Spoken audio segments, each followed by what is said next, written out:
us in the wilderness, purge out the rebels. So tired of hurting all these cases, we got several. A nation never chosen, we could never get it right. We did evil in his eyes, get out his lane, get out his sight. But he gon' send his hand, all his anger and his might. The apple of his eye, the remnant walking in that light.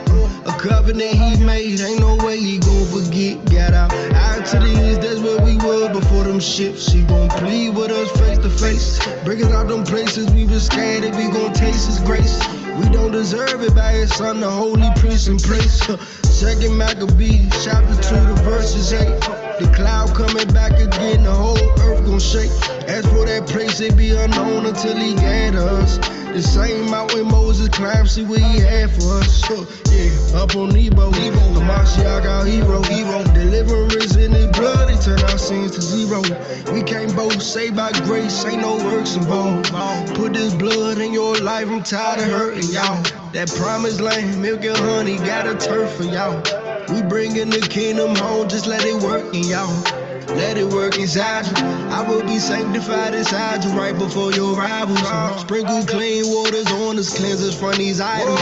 Manifest your son up in us, we gon' trust his Bible. Got us in the wilderness, purge out the rebels. So tired of hurting all these cases, we got several.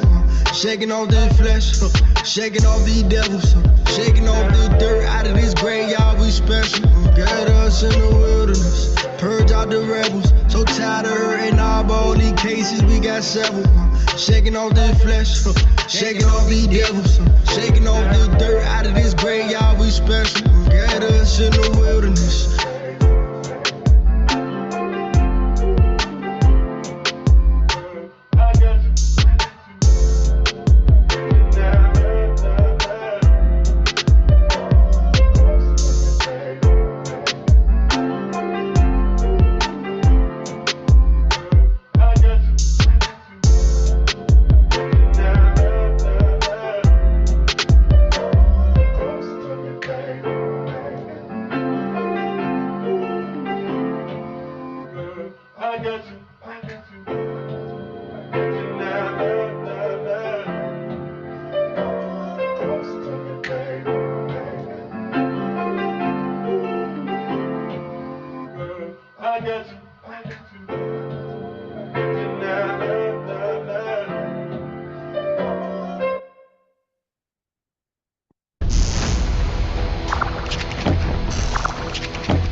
Leave it up to y'all's misfits to have a sponsor playing after that beautiful song, right? Right. If I was at my house listening to it in my headphones, I would have played that thing 5 more times. All praises to the Most High. That's what we're gonna deal with today. Praise. All right, we got a long song, so let's get to it. Psalms 106. Praise Yah. Oh, give thanks to Yahuwah, for he is good. For his loving commitment is everlasting. Who does relate the mighty acts of Yahuwah or declare all his praise? Blessed are those who guard right ruling, who do righteousness at all times. Remember me, O Yahuwah, in the acceptance of your people. Visit me with your deliverance, to see the good of your chosen ones, to rejoice in gladness of your nation, to make my boast with your inheritance. We have sinned with our fathers. We have acted perversely. We have done wrong. Our fathers in Mizraim did not understand your wonders. They did not remember your many loving commitments, but rebelled by the sea of reeds. But he saved them for his name's sake, to make known his might. And he rebuked the sea of reeds and dried it up, and he led them through the depths, through a wilderness. And he saved them from the hand of the hater, and redeemed them from the hand of the enemy. And waters covered their adversaries, not one of them was left. Then they believed his words. They sang his praise. They soon forgot his works. They did not wait for his counsel, but greedily lusted in the wilderness and tried ale in the desert. And he gave them their request, but sent leanness within their being. And when they were jealous of Moshe in the camp of Aaron, the set apart one of Yahuwah, then the earth opened up and swallowed Dathan and covered the company of Abram. And a fire burned in their company. A flame consumed the wrong. They made a calf at Horeb and bowed down to a molten image. Thus they changed my esteem into the form of an ox that eats grass. They forgot El, their savior, the doer of great deeds in Mizraim, of wonders in the land of Ham, of awesome deeds by the sea of reeds. Then he said that he would destroy them, had not Moshe, his chosen one, stood before him in the breach to turn away his wrath from destroying them. Then they despised the pleasant land. They did not believe his word, and they grumbled in their tents. They did not listen to the voice of Yahuwah. So he lifted up his hand and an oath against them to make them fall in the wilderness and to make their seed fall among the nations and to scatter them in the lands. And they joined themselves to Baal Peor, and they ate slaughterings made to the dead. Thus they provoked him with their deeds, and the plague broke out among them. Then Phinehas stood up and intervened, and the plague was stopped. And that it was reckoned to him for righteousness to all generations forever. And they provoked wrath at the waters of Meribah, and Moshe suffered on account of them, because they embittered his spirit, and he spoke rashly with his lips. They did not destroy the peoples as Yahuwah had commanded them, but mixed with the nations and learned their works and served their idols, and they became a snare to them. And they slaughtered their sons and their daughters to demons, and they shed innocent blood, the blood of their sons and daughters, whom they slaughtered to the idols of Canaan. And the land was defiled with blood. So they became unclean by their own works and went homeward by their own deeds. And the wrath of Yahuwah burned against his people, and he loathed his own inheritance. Then he gave them into the hand of the nations, and those who hated them ruled over them, and their enemies oppressed them, and they were humbled under their hand. Many times he delivered them, but they rebelled in their plans. So they were brought low for their crookedness. But he would look on their distress when he heard their cry and remembered his covenant for their sake, and relent according to the greatness of his loving commitment. And he would let them find compassion before all those holding them captive. Save us, O Yahuwah our Elohim, and gather us from among the nations, to give thanks to your set-apart name, to exalt in your praise. Blessed be Yahuwah Elohim of Israel from everlasting to everlasting. And all the people should say, Amen. Praise Yah. Praise Yah. All praise. Praise Yah. For sure, for sure. Good song right there. And I like the way you read it. All praises. He said he's going to gather us from among the nations. Hey, but just like our forefathers when they was gathered from Mizraim, where they had to go through first? The wilderness. No doubt. So the Most High say he don't change, so we got to do the same, right? Let's get straight to it, though. See what these scripts say. I started out Psalm 55, 1-7. Sure. Give ear to my prayer, O Elohim, and do not hide yourself from my plea. Give heed to me and answer me. I wonder and moan in my complaint. And the Most High said when you cry, we just read that in the Psalms, he hears that, right? Right. Because of the noise of the enemy, because of the outcry of the wrong, for they bring down wickedness upon me, and in wrath they hate me.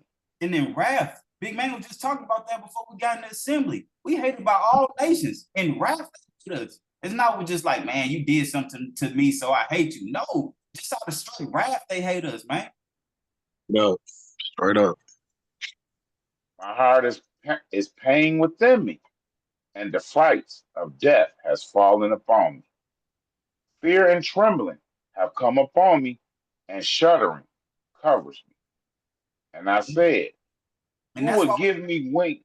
hey, Ak, and that's why we blessed that we know in the Psalms it tell us that the angels surround us, right?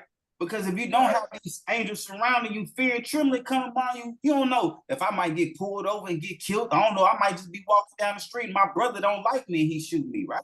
You know what I'm saying? Right. Look. Hmm. And I said, who will give me wings like a dove? I will fly away and be at rest. Hmm. See, I will wander far off. I will lodge in the wilderness. Right. Say, wow. Right. Because the wilderness has always been a refuge, a safe haven for us, right? When we was in bondage and midst right here, where the Most High had to bring us through first, the wilderness, a refuge, a place of safe haven. Okay. Revelation 12, 1 Yeah. through 6. Let's get a precept on that wilderness being a safe haven. We ain't gonna just get it from one song. We'll see that this wilderness has always been a place of refuge. Right. And a great sign was seen in the heaven, a woman clad with the sun, with the moon under her feet, Mm. and on her head a crown of 12 stars. Right. And we ain't have time for all this, but go see the Testament of Abraham, chapter 7. It's explaining who this sun and this moon is, right? And we know these 12 stars are the 12 tribes. And being pregnant, she cried out in labor and in pain to give birth. And another sign was seen in the heaven, and see, a great fiery red dragon, having 7 heads and 10 horns, and 7 crowns on his head. On his heads, plural. And his tail draws a third of the stars of the heaven and throws them to the earth. And the dragon stood before the woman who was about to give birth to devour her child as soon as it was born. And she bore a male child who was to shepherd all nations with a rod of iron. We know who child, that male child is, right? That's going to shepherd all nations with a rod of iron, right? Right. Messiah himself. Right. And that child was caught away to Elohim and to his throne. So we see the child was caught away to Elohim and to his throne. So we see the safe haven at the child or the place of refuge for the child. But what about the woman? What was her place of refuge? Go ahead, Ak. And the woman is who? The children of Israel, right? The 12 tribes. Right. 12 stars. And again, and for confirmation or precept on that, you can go see the ascension of Isaiah, chapter 4. And it clearly tells you who this woman is. What you just said, Israel. And the woman fled into the wilderness, where she has a place prepared by Elohim to be nourished there for 1,260 days. That's 3.5 years. That's 3.5 years right there. But look who this place was prepared by. The Most High himself, right? Right. Most High said, I prepared this wilderness for you. You ain't just going somewhere in a desert land. It's somewhere that I already prepared for you, right? Always been a place of refuge.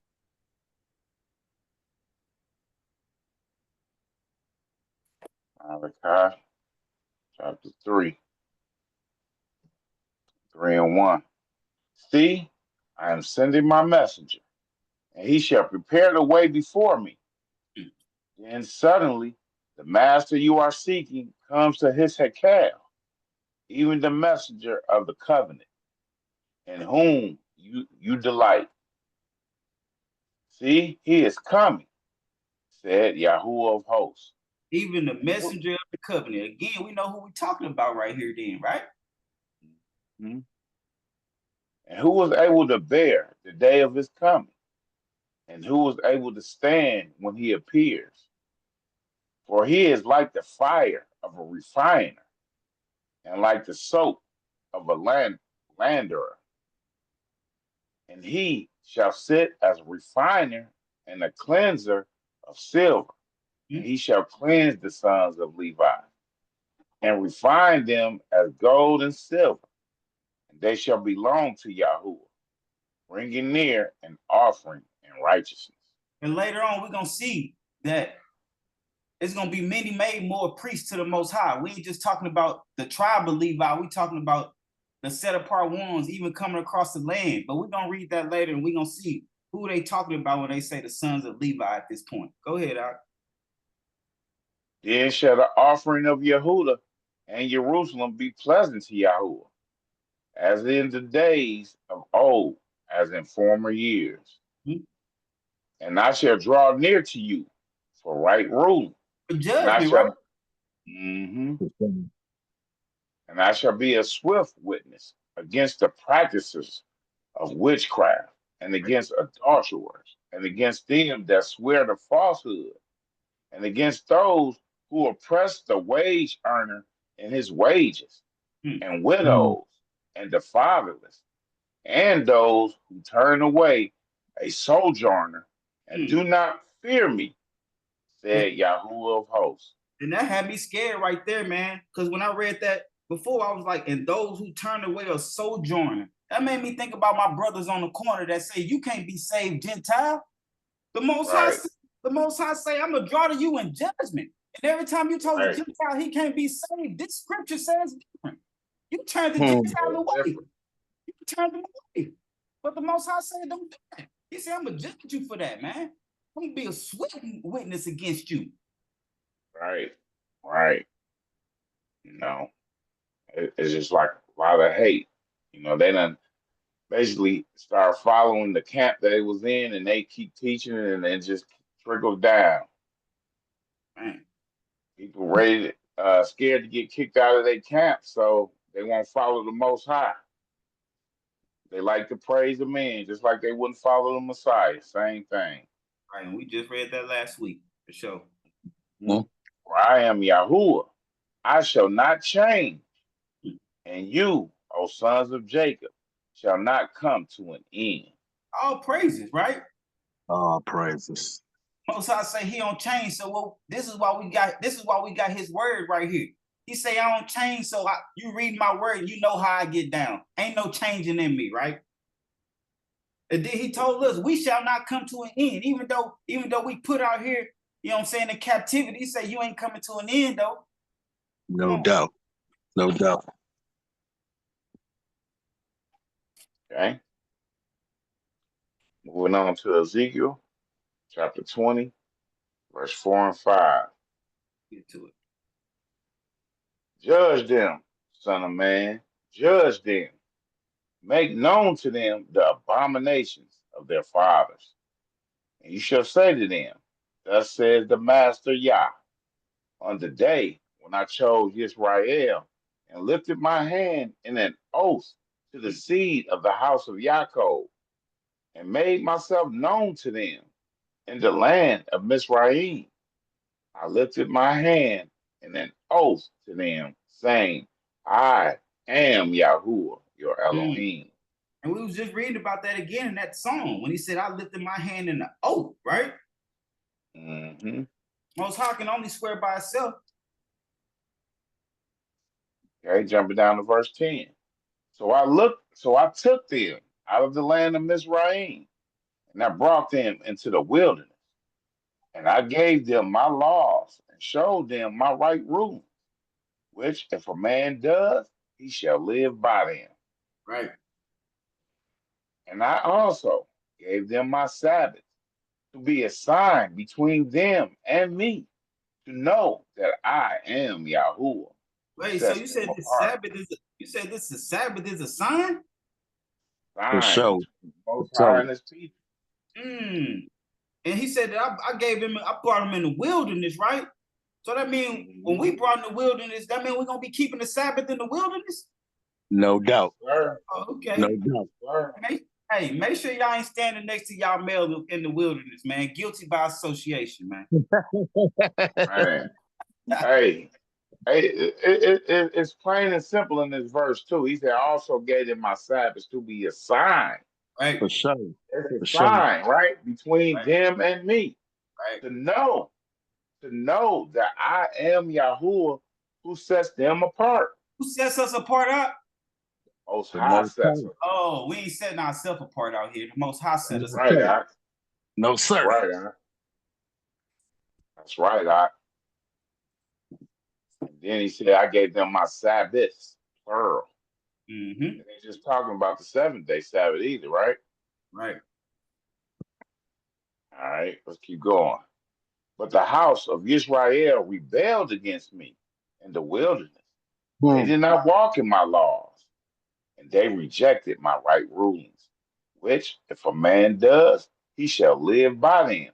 Mm-hmm. Live They by it. greatly live by them, right? Not letting your right hand know what your left hand doing, like the Messiah said, right? Right. I'm a part of life. And they greatly profane my Sabbath. Hmm. Then I said I will pour out my wrath on them in the wilderness to consume them. You see that? You ain't just profane the Sabbath, greatly profane my Sabbath, right? Greatly to the max. Even when I kept on reproving you about these Sabbaths, you profaned them. That makes it a great profanation, if that's a word, right? Profanation, yeah, profanation, yeah. But I acted for my name's sake, not to profane it before the nations. But we profaned his day, but he acted, he didn't profane us, Mhm. for the nations. Right. Then, And again, they read the song too. They read that in that song because he saved them for his name's sake to make known his might. Right. So we see him for his name's sake, ain't for you, Israel. You can't boast and be like, yeah, we the most high king. It ain't for you, it's for his name's sake. Because he made a promise to fathers. Come on. Read that again. But I acted for my name's sake, not to profane it before the nations, for whose eyes I had brought them out. Jumping to 18.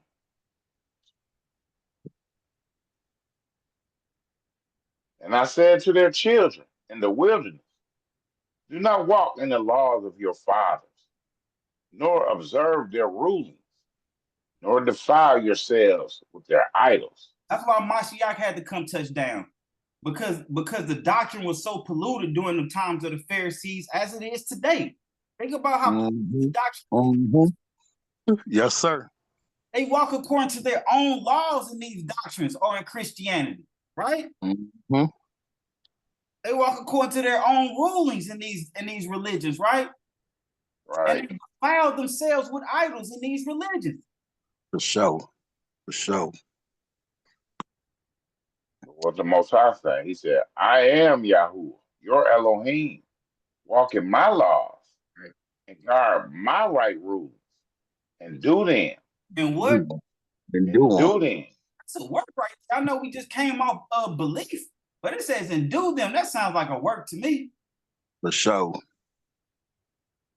And set apart my Sabbath, and they shall be a sign between me and you to know that I am Yahuwah, your Elohim. That's big in itself. Yeah, he had to let you reconfirm that, right? Confirmed it, right. But the children rebelled against me. They did not walk in my laws and my right rulings. They did not guard to do them, which if a man does, he shall live by them. They profane my Sabbath. So I resolved to pour out my wrath on them, to complete my displeasure against them in the wilderness. But I held back my hand and acted for my name's sake, right? Not to profane it before the eyes of the nations, before whose eyes I had brought them out. So again, the Most High telling you, I brought y'all out that wilderness. I really want to smash y'all, but for my sake, sake, so the nations won't be like, oh, is he really the Most High? You know what I'm talking about? You say, for my name's sake, I had to represent. Also, I myself lifted my hand in an oath to those in the wilderness, to scatter them among the nations and disperse them throughout the lands, because they had not done my right rulings, and they rejected my laws, and they profaned my Sabbaths, and their eyes were on their fathers' idols. To this day. Okay?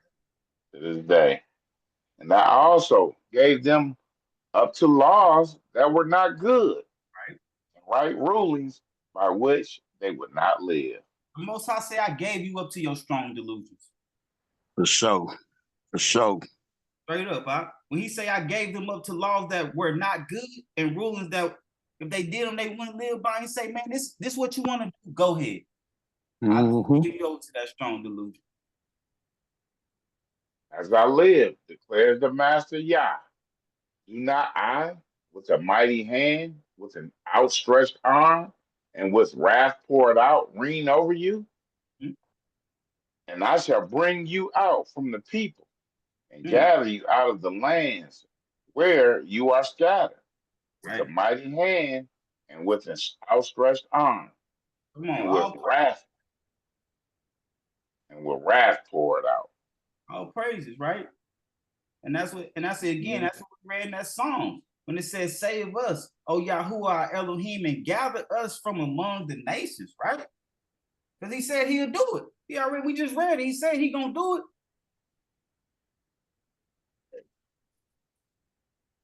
Okay. It's 33 and 34, family. Yeah, that's what we just did. My bad. Okay, we're on Genesis 15, 12, and 13. You ready to start, Ak, or let me keep going? Yeah. I can start. Okay. Genesis 15, 12, and 13. All right, 12. And it came to be, when the sun was going down and the deep sleep fell upon Abram, that sea of frightening great darkness fell upon him.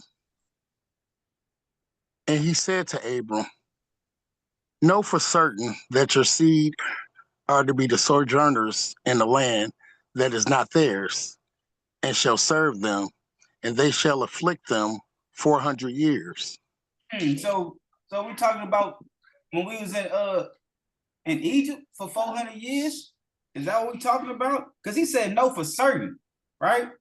Even when we read that Ezekiel, he said, hey, in the wilderness, I said, hey, man, I swear by myself in an oath, I'm going to scatter y'all amongst the other nations, right? Yeah. So again, right here, is he talking about when we was in Egypt? He said, hey, 400 years, they're going to be afflicted. Let's go see, man. Let's get to that Joshua one time. Okay, Joshua 81, 1 through 4. All right, 1. And the children of Israel journeyed from Ramasi to Kathoth, about 600,000 men on foot, besides the little one and their women. Also a mixed multitude went up with them, and flocks and herds, even much cattle. And we're going to see later as we read this, it said also a mixed multitude went up with them. The Most High don't change. So we're going to be gathered in the wilderness. That means a mixed multitude going to be gathered with us. For sure. Right. And the sojourning of the children of Israel, who dwelt in the land of Mizraim in hard labor, was 210 years. Wait. It said in hard labor, in hard labor. So you might have been in Egypt for 400 years, but you only had hard labor there for 210 years. Yeah. All right, 4.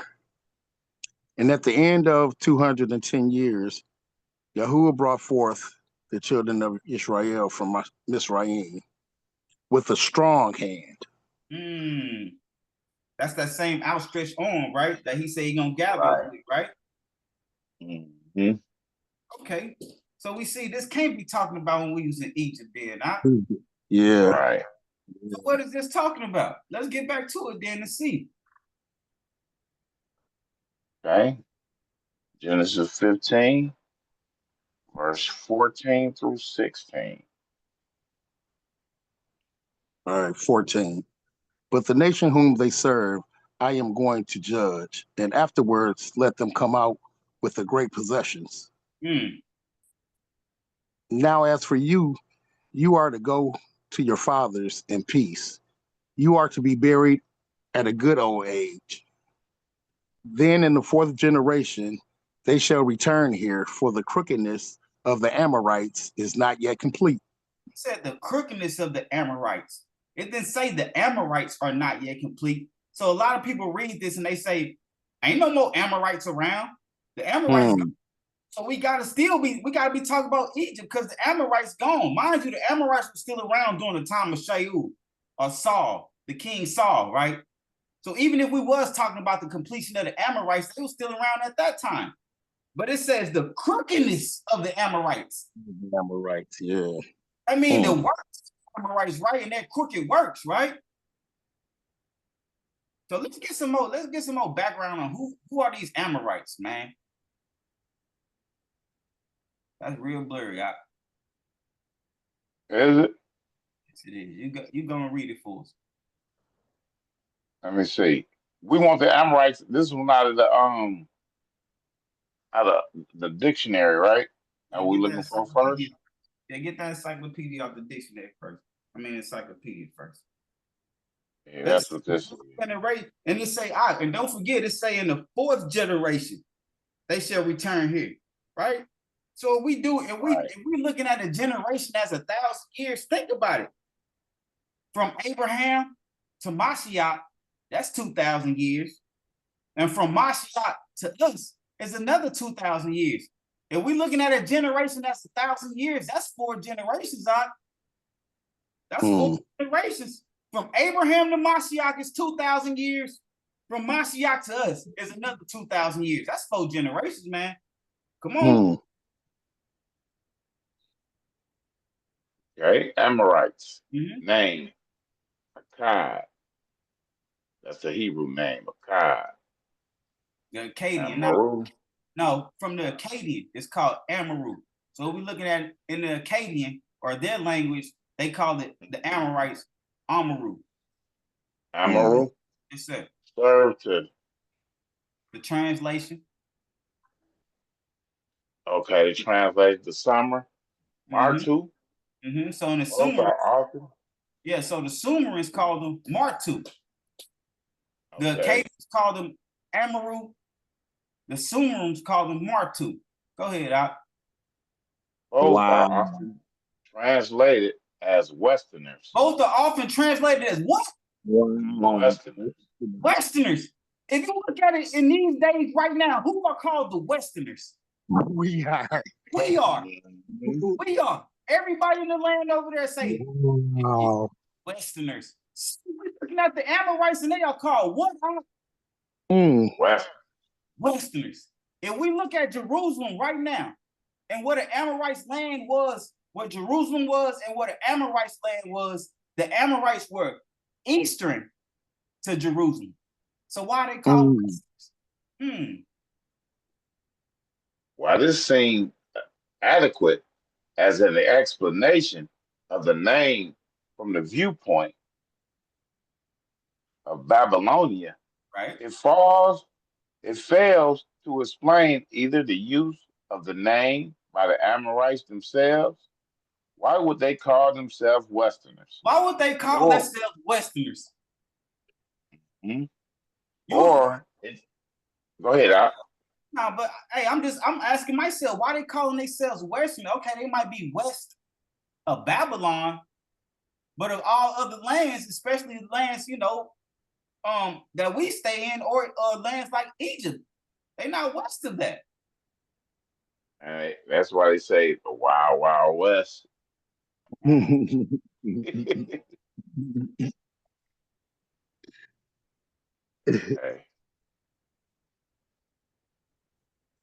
All right. It fails to explain either the use of the name of the Amorites themselves, why would they call themselves Westerners, Hmm. or its application to them by other Western people, such as the Hebrews. We were more west than them. So why they calling themselves Western and we are west of them? It seems preferable to admit that we do not know the original meaning of the designation Amaru. Certain groups which moved about on the fringes of the Syrian desert in the early second millennium BC called themselves by this name. Hmm. It was heard by the settled peoples to the east, maybe, who then employed it as a general destination for Western nomads and Mhm. Westerners in general. Right. Much the same fate has befallen the word Arab Right. among Western Europeans and Americans, or the word Indian. Right. Because we just use that term so broadly, right? You see a nigga and you just be like, that's an Arab. You know what I'm talking about? You see somebody, Right. you know, Indian style, I guess, you know, they like, he an Indian, I guess he American, he an Indian. But again, we just using these words so broad, right? But the main thing that we get out of that is they call themselves Westerners. Why? Go ahead, I'll get that next one. This is Strong's, that's 567, Right, for Amorites. Amorites. Let's see. Amori. What is that? Probably. Probably a Patron. patron from the unused name derived from 559 in the sense of publicity. Publicity. When you think about publicity, what nations are you thinking about?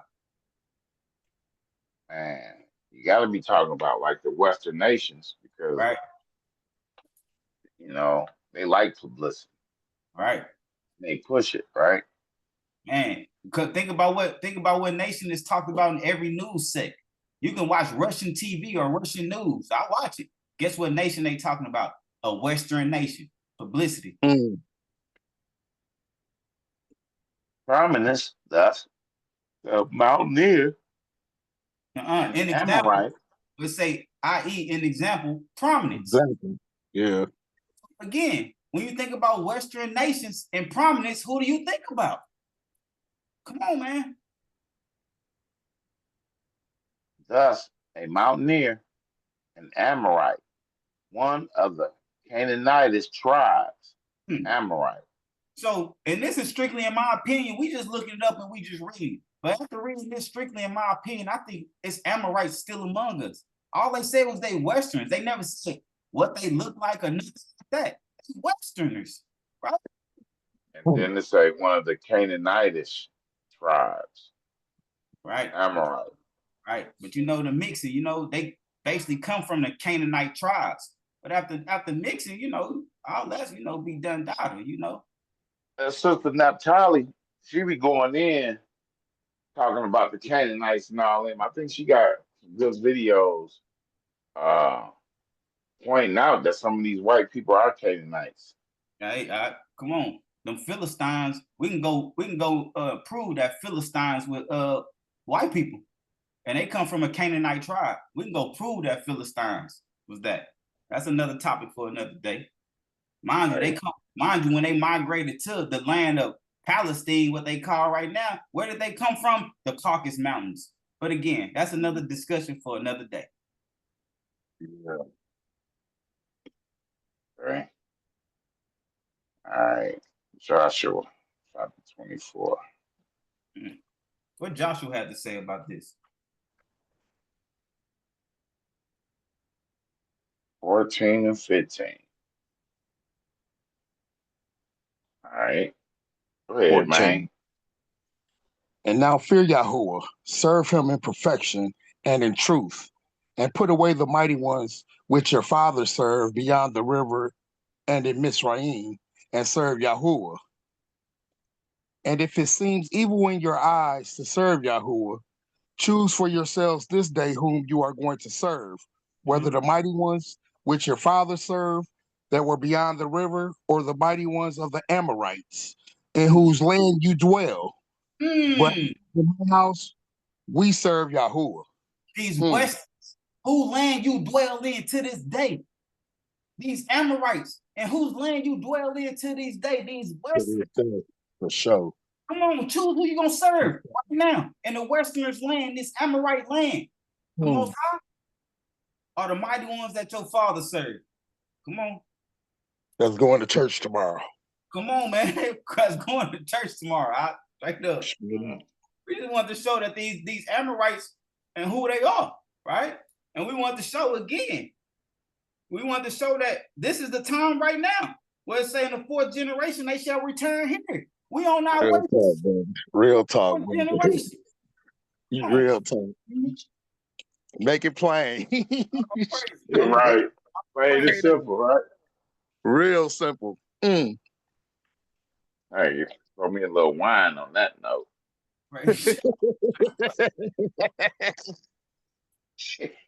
Wow. We rocking. Yeah, this is right. Straight up. Okay. All right. Jeremiah chapter 16, verse 14 and 15. I can keep it going. Therefore, see, the days are coming, declares Yahuwah, when it is no longer said, Yahuwah lives, who brought up the children of Israel from the land of Mizraim. But Yahuwah lives, who brought up the children of Israel from the land of the north. Scroll up a little, family.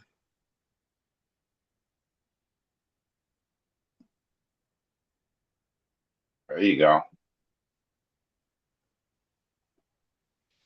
You see it? From the land of the north, and from all the lands where he had driven them. For I shall bring them back into their land I gave to the fathers. Right, in this same fourth generation. So right now, we ain't going to be like, hey, remember the Most High who brought us out the land of Mizraim? We're going to be like, look at the Most High who brought us out of Babylon, out of the land of the north. You know what I'm talking about? The Amorites land, you feel me? These Western. No. Right. That's what we're going to be saying now on our way to the wilderness. Straight up. All right. Ezekiel 20, 35 and 36. Yes, sir. Get back to let's see. I'll get back to it now, man. Okay.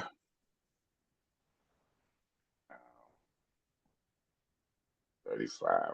I see y'all mail fresh from shopping at the mall. You know what I'm talking about? Let us know when you're ready. Fresh from the mall. I told you I can't stand by him in the wilderness. He ain't set apart out. He ain't set apart. Most High ain't set him apart yet. Most High gotta set him apart out. I go over there looking at his fresh clothes. Come on, we waiting on you. Go ahead, though. All right.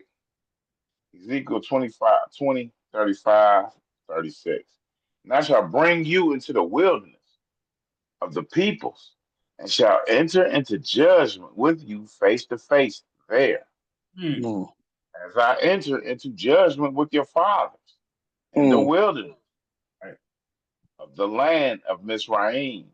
So I shall enter into judgment with you, declares the Master Yahuwah. Ain't nothing new under the sun. The Most High don't change. So he said, just like I brought your fathers in the wilderness and entered judgment with them face to face, I'm going to do the same with you when I bring you into the wilderness, when I bring you out the land of the north. Come on, let's get an example of that. And I'm and we harping on this purposely. We want y'all to let you know we harping on this purposely. We want to show the Most High pleading with you face to face. But it's a certain matter that people struggle with, that we all struggle with. But we can't struggle with this in the wilderness. Go ahead and get it out. All right. Moses 16, 1 through 8. And they set out from Elam, and all the congregation of Israel, of the children of Israel, came to the wilderness of Sin, which is between Elam and Sinai. on the Mhm. 15th day of the second new moon, after their going out of the land of Mizraim.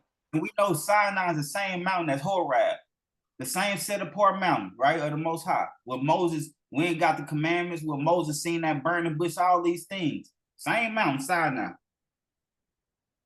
And all the congregation of the children of Israel grumbled against Moshe and Aaron in the wilderness.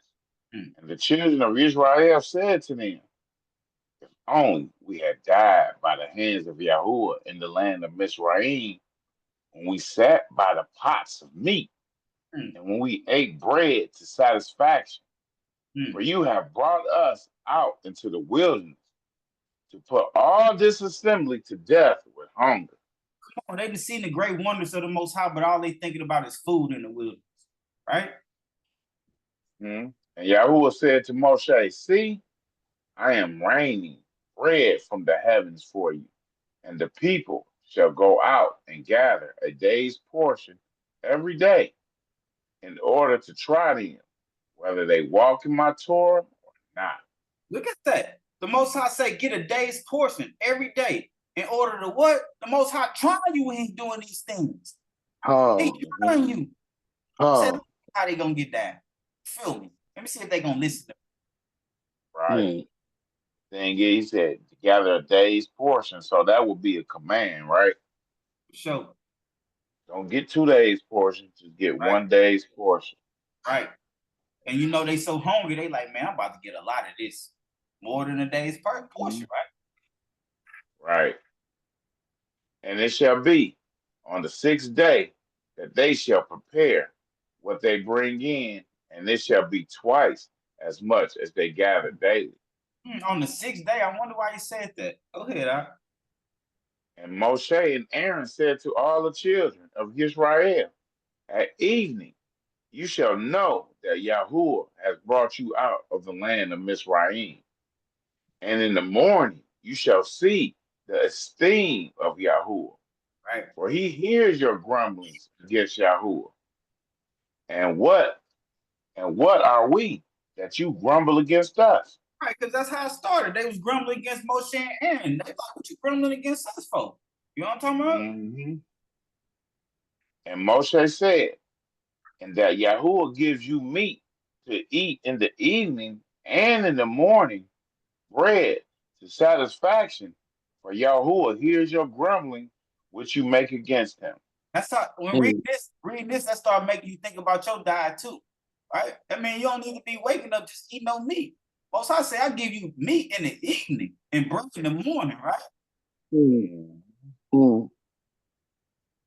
And what are we? Your grumblings are not against us, but against Yahuwah. Remember that when we in the wilderness. Whoever, Mm. before Mashiach come touch down and meet us in the wilderness, whoever we out there with, like, man, this nigga think he a leader. He doing this, that, and the other. You're not grumbling against that person. You're grumbling against the Most High.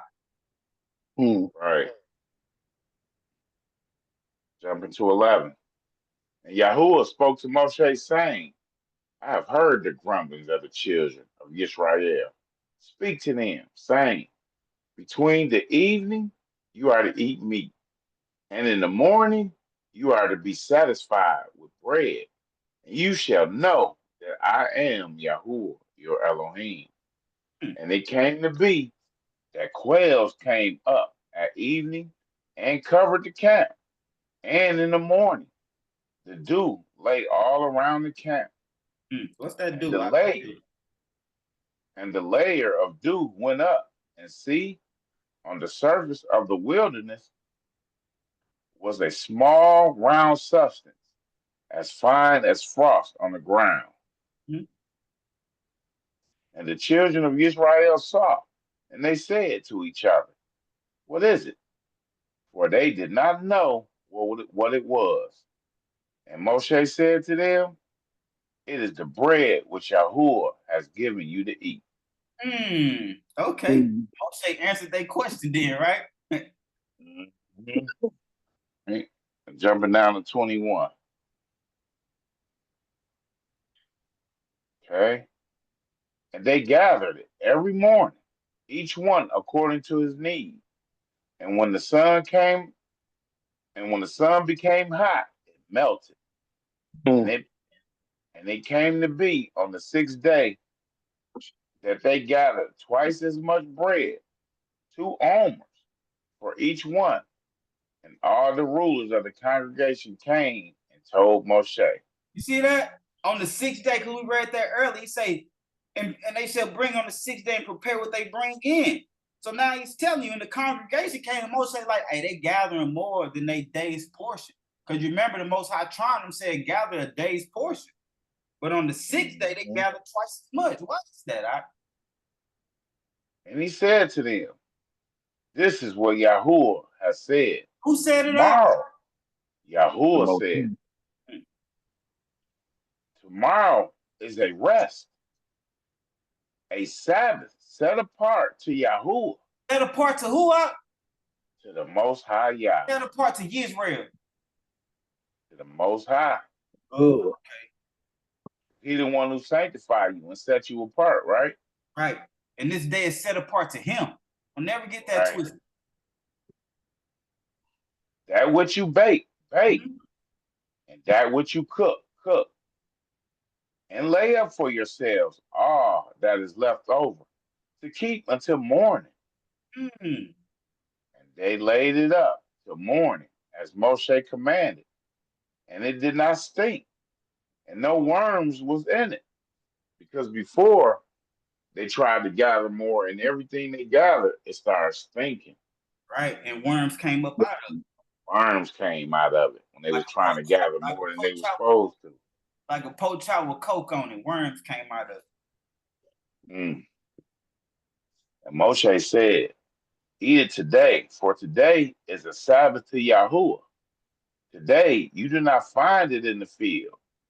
Gather it 6 days, but on the seventh day, which is the Sabbath, there is none. So that begs the question again. Are we, when we go to the wilderness, are we going to be keeping the Sabbath day? Yes, sir. Okay. Sir, and ain't no stop. And that's why he said those that do these commandments, they going to live in them, right? Yep, they're going to live by them. Yes, sir. They're going to live in it. No, you're going to be like, come natural.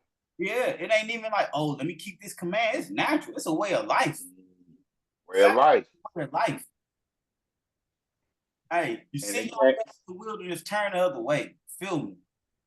Man, I'll get away from that, brother. You know what I'm saying? You walk over there. Walk over there, man. Hey, when you be like, hey, what up? I just put your head down like you don't see him. You feel me? All right. Leave him alone and now. It came to be that some of the people went out on the seventh day to gather, but they found none. And Yahuwah said to Moshe, how long shall you refuse to guard my commands and my Torah? Come on, man. How long? How long? That's the question right here. How long? That was the Most High saying that, Yamel. How long you gonna keep doing it? How long you gonna keep doing it? He's defending himself. I leave him alone. Feel me? So again, to whip your head or something? Do I need to make you pay some money that you shouldn't have to pay? Or what I need to do to you? Hey, but this is an example what we just read when the Most High said, I'm gonna enter judgment with you face to face in the wilderness. Yes, sir. Try you. Yes, sir. I'm out here to try you in this wilderness. I'm gonna try you to see if you're gonna walk according to my Torah or my Torah, right? I go be in the wilderness like, hey, you got your phone with you? Like, what you need my phone for, man? Me and my lady, you just want to take some pictures, make some memories real quick. I'm gonna go over here about once a day and take some pictures. And leave out the all right. That was my last time. I ain't gonna that was my last time. That was only my first time too. I think I got a couple more in me. Let me keep going. See what the scriptures say. Okay. See, because Yahuwah has given you the Sabbath, therefore he is giving you bread for 2 days on the 6th day.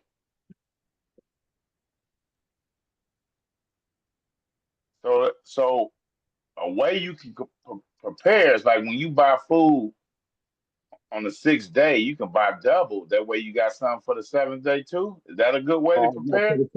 Yes, sir. Yes, sir. That is the way. And So again, go ahead. if I buy one pizza, just buy 2 of them and warm that thing up the next day. If I don't want to just go on and do it the right way, at least it's trying, right? Right. That's for sure though. Because it's like the Most High giving you this bread for 2 days. So if you're trying to prepare on the 6th day, what they call preparation day, what are you preparing for? The Sabbath, right? Yeah. He said, I'm gonna give you the means for that. I see that you're trying to do it. I'm gonna make sure it's being done. Right? It said, it's just like that. It's like that angel said in the commandment of Hermes. Like once you say that you can't do it, you fail right then and there. But if you say, oh, yeah, I could do this, I'm gonna help you. Right? And like the script says, so as a man thinks, so is he, right? And it ain't gonna spoil sitting up that extra day or none of that. None of that. None of that. Even if you forget to put it in the refrigerator before you go to sleep, it ain't gonna spoil none of that. Ain't gonna have your stomach hurt, none of that. Because the Most High said, therefore, He is giving you bread for 2 days. The Most High is giving you bread for 2 days. You're gonna be good. So if you forget to put it in the refrigerator, so if you got rats or roaches, they gonna be like, nah, I ain't touching that. Most High might kill me with that rat trap he got. He might come spray some bug spray. If you need somebody to go extra and beyond, I always gonna go extra and beyond. Right? Yeah, you know.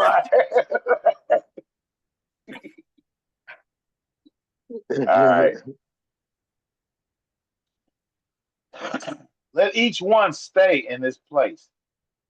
Do not let anyone go out of his place on the 7th day. Sound like a command right there. Yeah. So the people rested on the 7th day. And the house of Yisrael called its name manna. And it was like white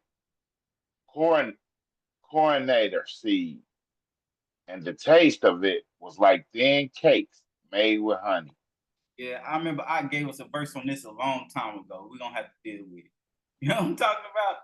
But my question is right here. Right. Yeah, but my question is right here to y'all. We already read. That's why we had read that Malachi. Because we know that the Most High brought his people into the wilderness, and He going to bring us back in the wilderness as we see reading in this Ezekiel, right?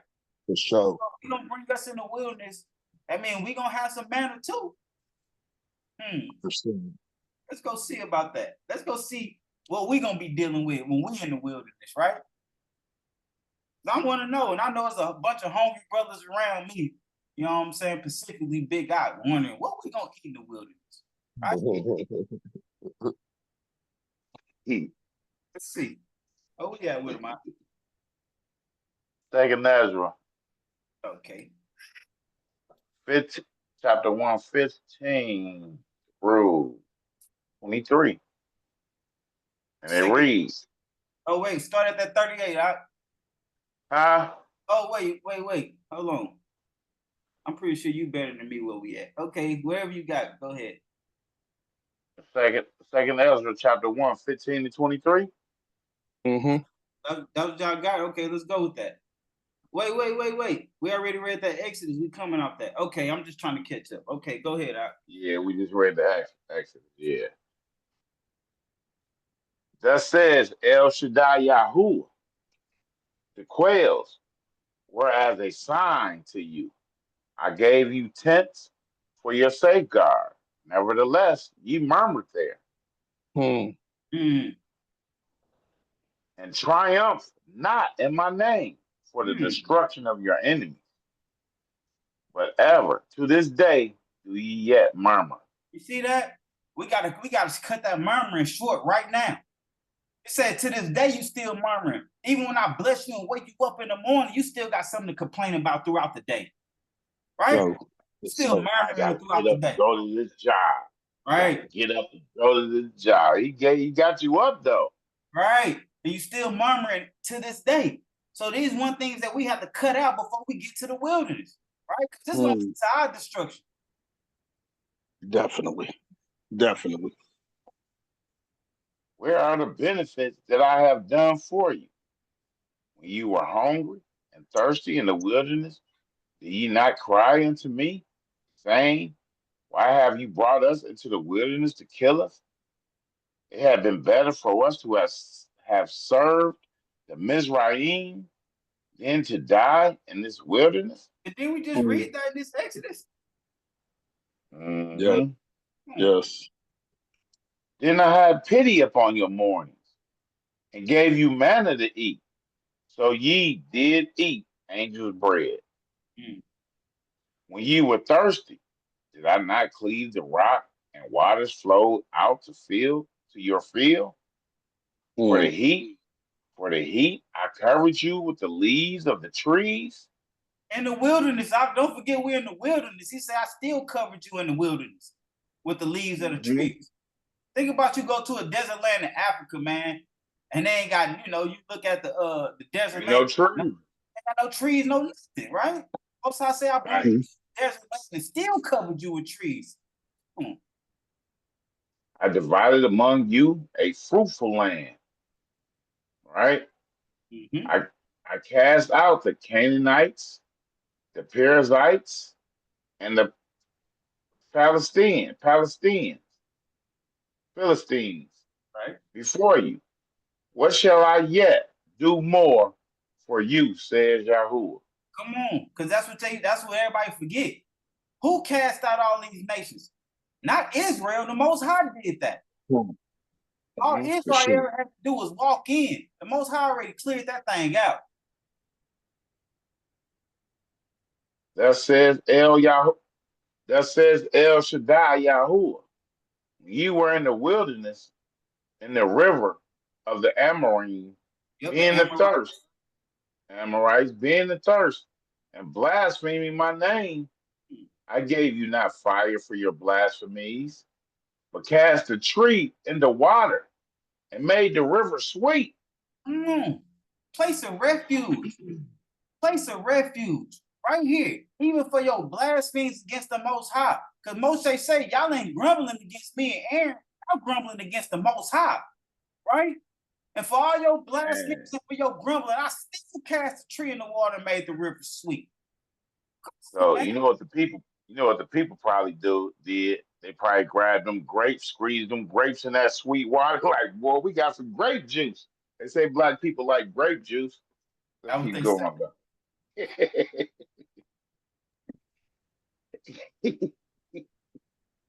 You know how I do. You know what I'm saying? That Welchers, huh? That Israelite Welchers. Yeah, that is a Welchers juice. And DeAndre had to comment in on that one. He's like, I do like grape juice. I was like, who's got some grape juice? All right, Wisdom of Solomon. Yes, sir. 16 verse 21. Mm-hmm. There you go, DeAndre. Hit this. 16 and 21. 16 and 21. We're doing, you said 16 and 21? Yeah, verse 21 right here.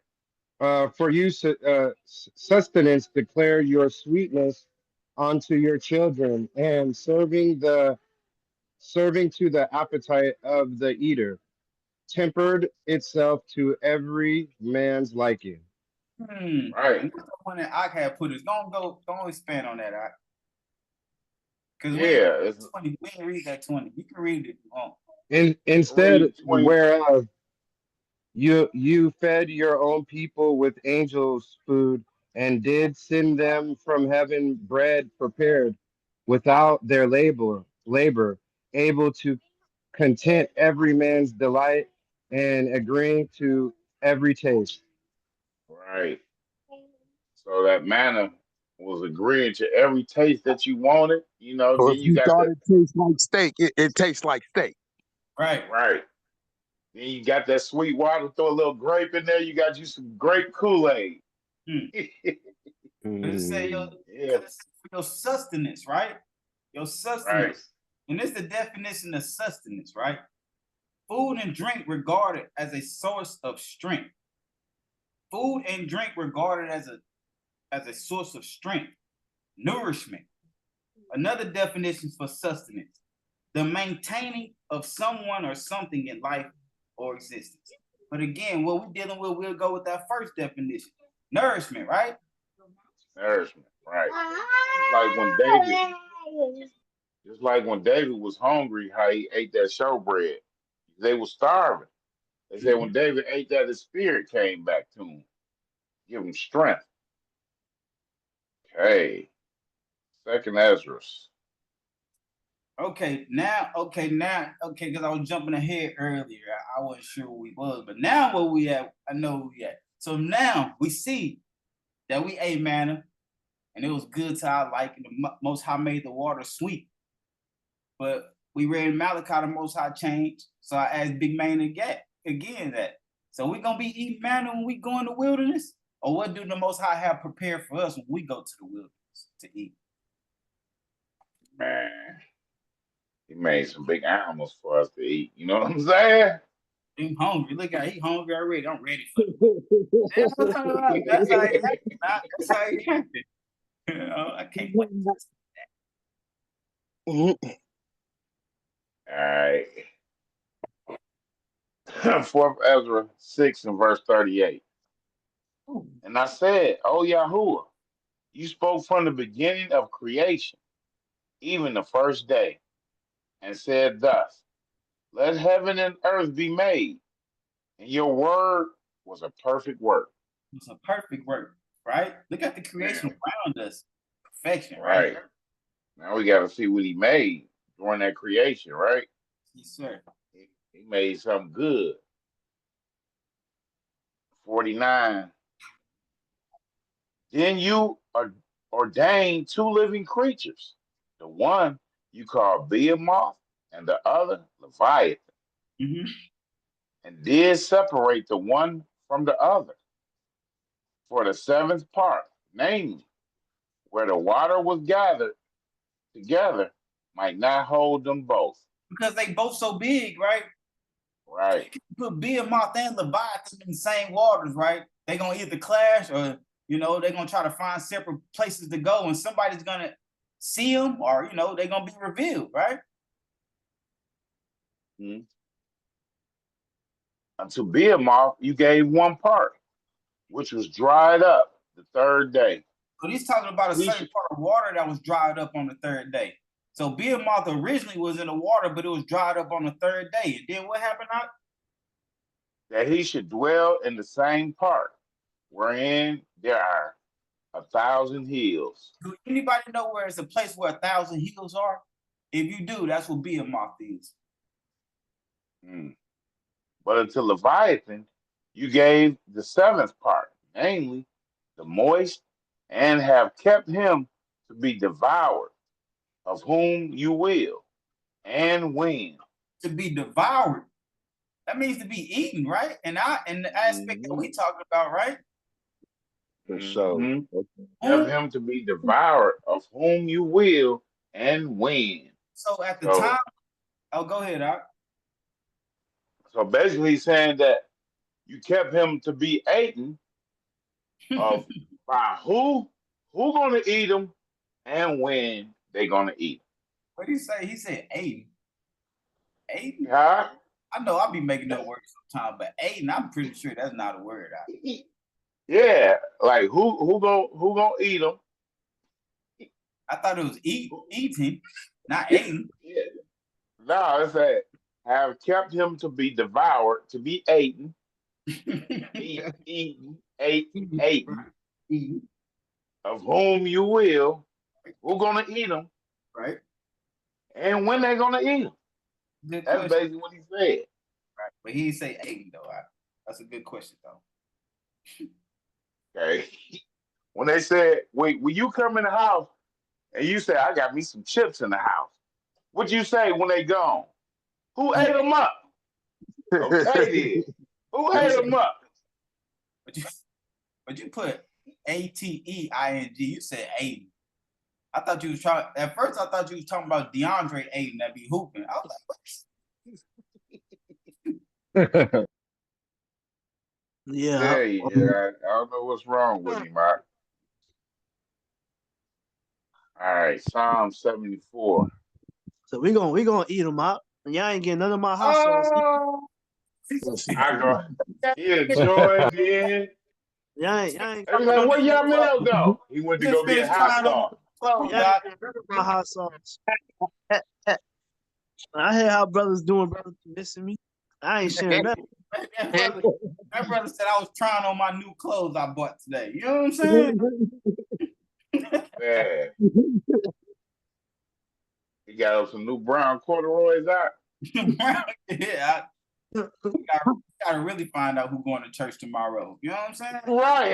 That's why, like, man, this is the first Sunday after Christmas. I gotta be there. Looking for me, you know. All right, where we at with him? Psalm 74. Let's get it. Pastor Pork Chop gonna be looking for me. I gotta make sure I got a new outfit.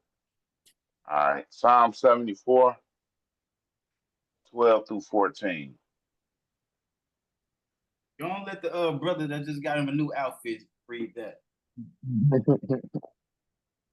You ready, out? Yeah, I can read it. Okay. 74 to what? 12 through 14. For Elohim is my sovereign from of old, working deliverance in the midst of the earth. You devoured the sea by your might. You broke the heads of the sea serpents in the waters.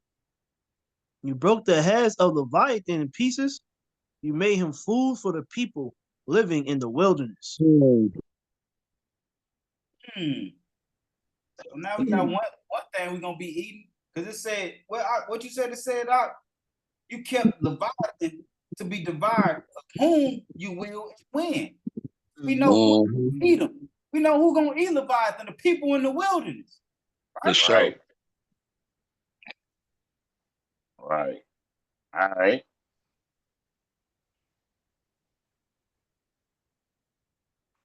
Second Baruch, chapter 29. All right, keep going. Y'all may reading the whole chapter. Can you do it all? 8 Yeah. verses. Okay. Ain't too much for you to do, is it? You work too hard.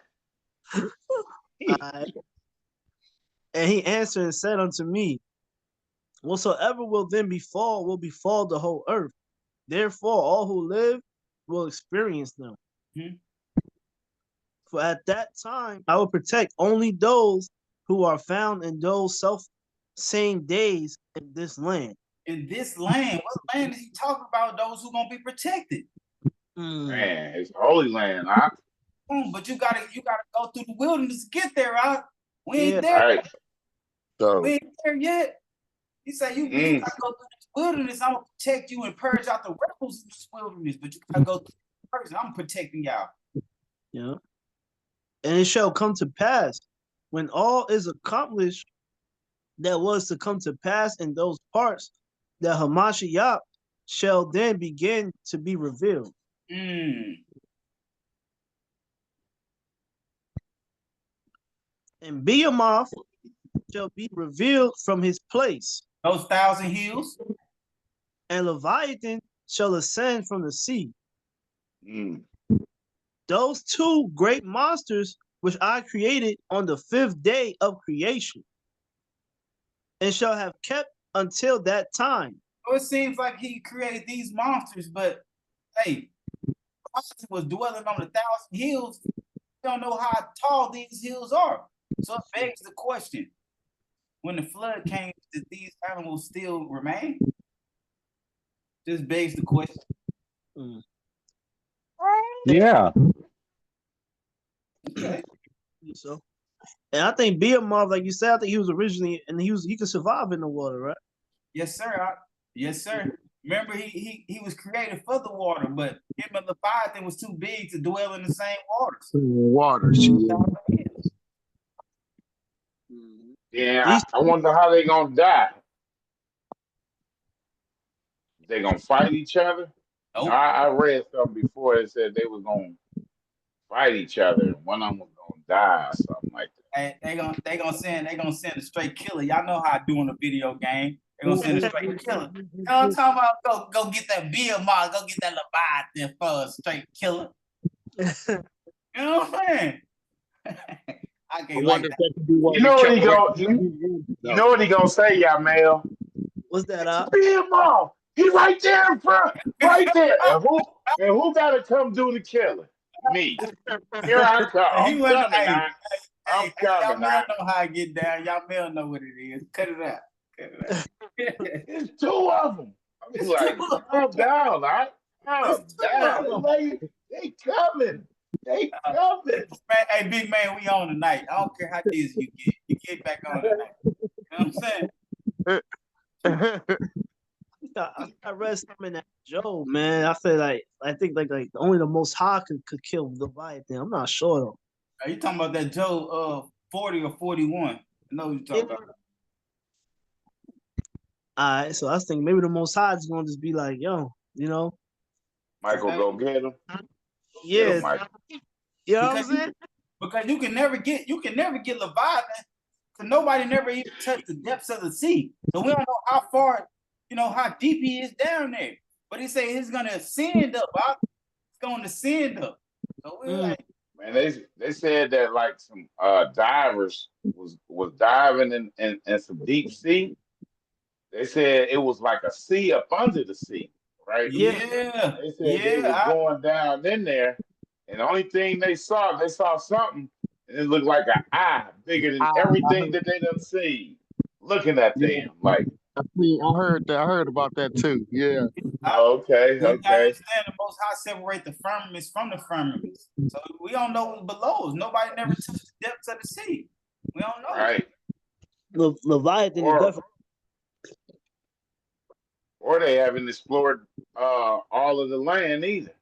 Right. Parts of land that no man never touched. Maybe that's why they keep us out of Antarctica. Yeah, that too. Say what, big man? Maybe that's why they keep us out of Antarctica. Oh yeah. Yeah, that's a good point too. I think they do. I think they let like some sea ships go there. Like, we got some ice wallers and some flat earthers in here, huh? I'm just playing, y'all. I'm just playing. Ice wall is over there. They said the end of the earth is over there. End of the earth. That's why one reason why they don't want you over that way. Finding out more than what you're supposed to know, what they want you to know.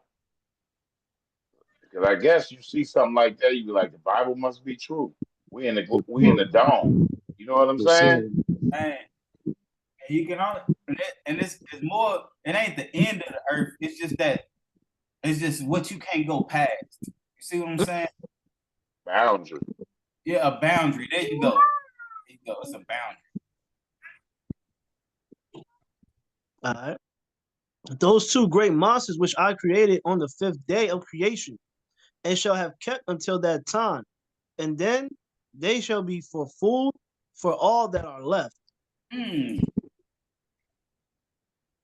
The earth also shall yield its fruit 10,000-fold, and on each vine there shall be 1,000 branches, and each branch shall produce 1,000 clusters, and each cluster produce 1,000 grapes, and each grape produce a core of wine. Come on, you know how I'm feeling after that. You know where I'm gonna be at. You know where I'm gonna be at. You gonna be by the same. Come on. I'm gonna be over there helping them make that. You feel me? Oh, you don't put them dirty feet up in there trying to smush it together, man. Get them feet up out of there. That's right. Yeah, hey, I'm gonna have a pretty one with the pretty feet up in there. And I'm like, hey, juice that thing up. Let's get it. Let me show you how to do it, young buddy. Hey, you know, they saying these times it's gonna be, multiple. I'm gonna tell my woman, baby, you mine, but it's gonna be multiple women grabbing at our fringes. You feel me at this time? I'm like, hey, these are my pretty women. Not to mention my woman. I'm like, but you don't put your there, baby. Man, what you gonna tell her? What you gonna tell her, Shad? See, like kind of glancing over at me. I'm just saying though, baby, you feel Yeah. me? They cut that camera off. You might catch a shoe come flying through, you I'm know. quick. You gotta know how to be quick like me though. You know what I'm saying? Quick, duck. You miss me. You miss me. It's lawful. It's lawful. It's fine. His look at hey, now he about to have a shoe coming. You feel me? Yeah, hey. Hey, you know Smoochie, I'm sorry, baby. I'm sorry. You know how he gonna do. I didn't mean to. I mean, we about to miss him for another 5 minutes. He apologizing over there. Come on, Og, let's get it before you gotta go apologize. Extra smooches, you know what I'm saying? And those who have hunger shall rejoice. Moreover, also they shall behold marvels each day. Every day you're gonna behold marvels. For So sure. you see Big Og, that's all he talk about. Every time I bring up the wilderness to him, he like, oh, we gonna eat the Biden. You know what I'm saying? And those who have hunger shall rejoice. So we see I'm gonna be in there, you know, rejoicing like it ain't nothing. I'm gonna do the cabbage patch. I'll do the cabbage patch that Okay. day. And that's all we're gonna be saying every day when we in the wilderness. Wow. When you marvel at something, that's all you can say. Wow. Oh yeah, sure. All right. For winds shall go forth from before me to bring every morning the fragrance of aromatic fruits, and at the close of the day, clouds distilling the dew of health. What's the dew of health? I keep reading. What's the dew of health? Hey, mute. I think you're DeAndre. Baby trying to talk. The baby like, I want something that'll buy it. Be a mom. Don't forget She be on me anytime I read just like that. Oh man, sorry guys, you good, right? So think about it though. How can fruits produce in the wilderness? Fruits need water to produce, right? But this is wilderness that we're talking about. We're gonna deal with that later. Remember that. The Most High said you're gonna be able to deal with the grapes and get you some good wine, and you're gonna be smelling. You're gonna be like wild every day because you smelling those fruits from the fruit trees, man. Clouds distilling the. I'm saying the clouds distilling the dew of health. That's like watering the fruits and stuff, right? Sure. Yeah. And at that close of the day, clouds distilling the dew of health. That's no fruits and stuff. And it shall come to pass at that self same time that the treasury of manna. That's what we were talking about. Big man, you heard Big Man. He say Most High don't change. He said we are gonna be eating that manna again, right? Oh, sure. What did it say? I'll read that 8 again. What did it say? I mean, you could think about the ribeye steak and you know what I mean? Hey, this is the same brother. I just watched his intro the other day talking about the pathway to health. Yeah. Hey, you know what? You definitely ain't getting no hot sauce, huh?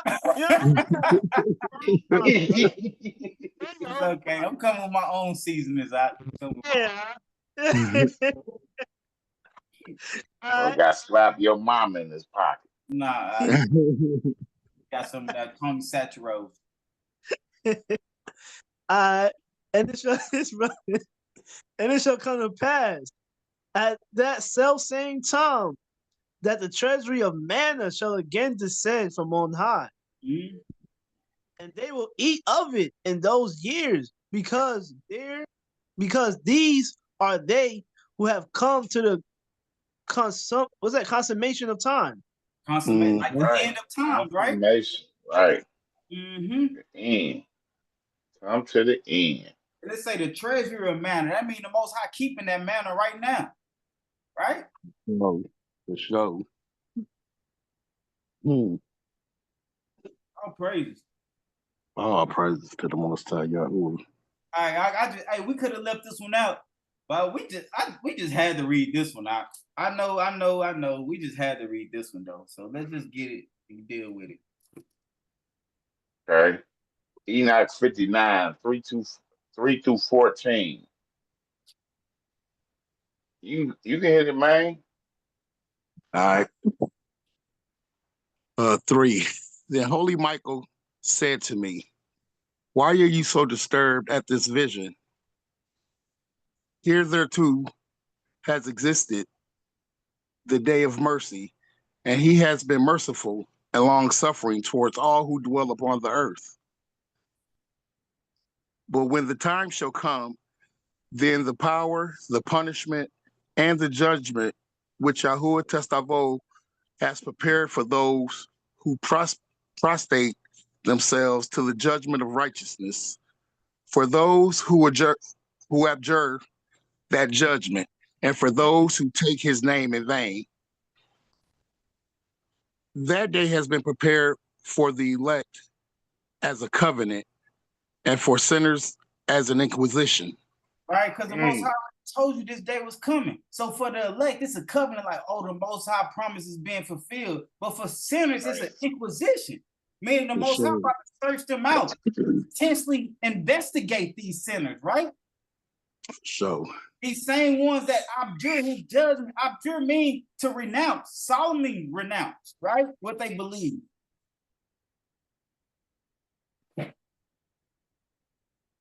I didn't beat this dead horse real quick.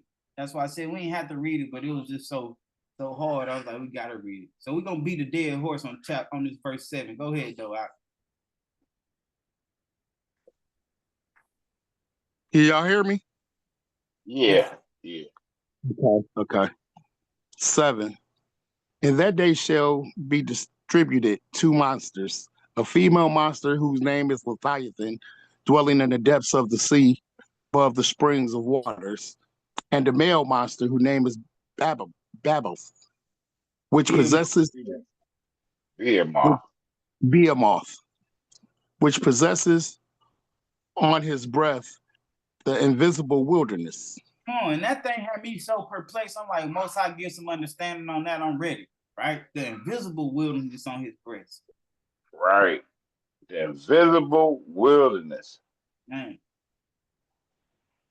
So that's why people ain't gonna be able to see. Okay. I heard this somewhere before too. And you know, in that movie with what's that with King Kong and Godzilla, you know they had Behemoth in the Antarctica, like this invisible wilderness thing. You know what I'm saying? That's interesting right there. Man, look at that, which possesses on his breast the invisible wilderness. I was like, that understanding come, I'm ready for it. But I just like what Yamel said. That's a good one right there. Mm-hmm. Right, we might think the wilderness is gonna be this place or that place, but I don't know, because like I said, the angel's gonna lead them out of the city, right? We're gonna read that. Gonna lead them too. Okay. I'll read that later. All right, 9.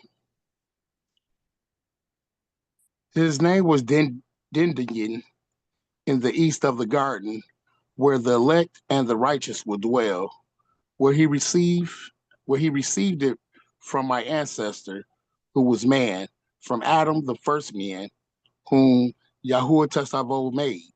So that means Adam named Behemoth Deodan first, right? Deodan.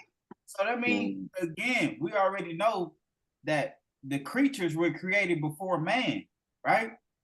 Mm-hmm. Right. Adam named this creature, Deodan. So Adam actually seen who we call Behemoth. Come on. Right. And plus he was created on the 5th day, Adam on the 6th. Right. So Adam, again, that he was created first. This Behemoth, right? And it said where he was dwelling at, where the elect and the righteous will dwell. Is that the wilderness that we talking about? Is he dwelling where the wilderness that we gonna go? Let's just posing these questions.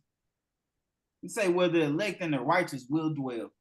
Well, is that why I say on his breast the invisible wilderness? Right, the invisible wilderness. Just make you think. Yeah, definitely. All right, we at 10. Yeah. Then I asked of another angel to show me the power of those monsters, how they became separated on the same day, one in the depths of the sea and one in the dry desert. Because just like y'all Mel brought up earlier, Behemoth, he was a sea creature also, but they were separated because they can't hold the same waters. They both big creatures. Think about feeding everybody in the wilderness from these creatures. It ain't just gonna be a little. Remember we said we're going in the wilderness with a mixed multitude also. For sure. All right, 12. No, 11. And he said, "You, son of Adam, are here desirous of understanding secret things." And the angel of peace who was with me said, "These two monsters are by the power of Elohim, prepared to become food, that the punishment of Elohim may not be in vain." Right. So that means the Most High saying the punishment coming across the world, but it ain't in vain. I'm still gonna be feeding my people in the wilderness. For sure. 13. Then shall children be slain with these monsters, and sons with their fathers. So children shall be slain with their mothers, right? And sons with their fathers. That's gonna be happening during the time because the Most High say y'all gonna be in the wilderness. That's the only safe place. Only safe place. So, okay, yeah. Let me read that over 13. Then shall children be slain with their mothers, and sons with their fathers.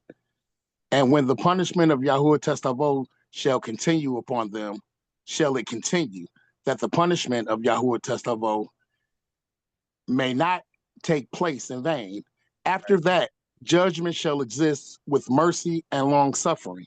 After that, when they say after that, it's saying after the wilderness. After the wilderness, right? Judgment shall exist with mercy and long suffering. So we know it comes after the wilderness. For sure. Mercy and long suffering. All praises, because we need mercy in the time, during that judgment. For sure. Yes, sir. Okay. Ezekiel. Back to that Ezekiel.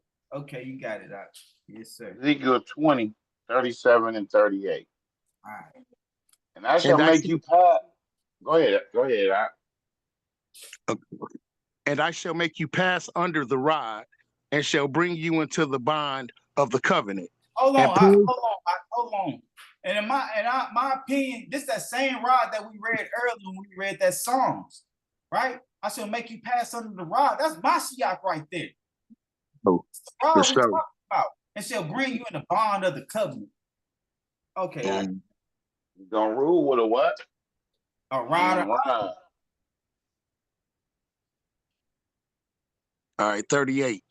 And purge the rebels from among you, and those who transgressed against me, from the land where they sojourn, I bring them out. But they shall not come into the land of Israel.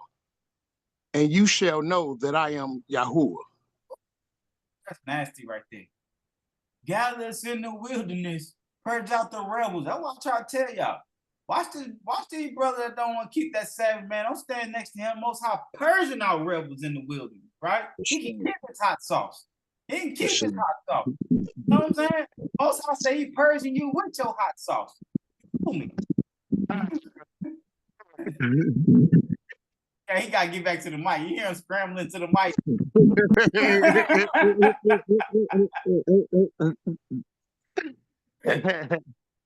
Hey, how that wisdom, that Psalm from Solomon start again, not?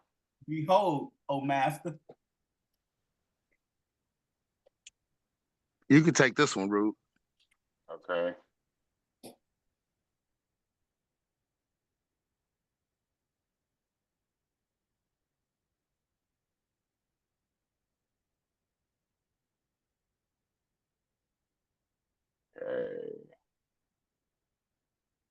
Read right there. Go back up. Behold, O master, and raise up to them. Get right there. Behold, O master, and raise up unto them their king. See that? Son of David. See that? It said, and raise up unto them their king. That means our king. Who is our king? Mashiach. Mashiach. At the time in which thou seest, O Elohim, that he may reign over Israel, thy servant.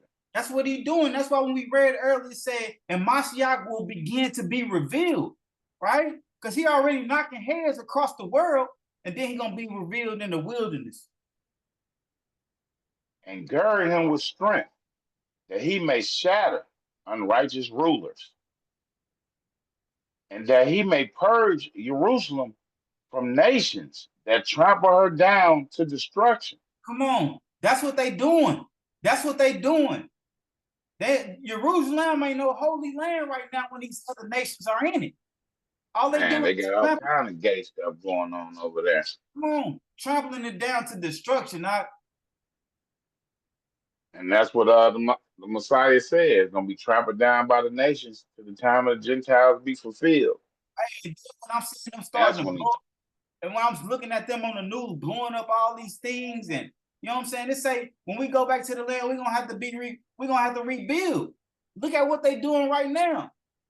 When they get out the club, I can't even think of them people. The Muslims, man. You know what them fake Jews doing out there to the Muslims right now, but they destroying Gaza and the Gaza Strip and all that, straight destruction. That's why we're gonna have to go back and rebuild. Wisely, righteously, he shall thrust out sinners from the inheritance, right? Because he said that we're not going back there, right? Mm-hmm. We just read that. Right. He shall destroy the pride of the sinner as a potter's vessel with a rod of iron. With a what? With a rod of iron. Can we read that again earlier? Mm-hmm.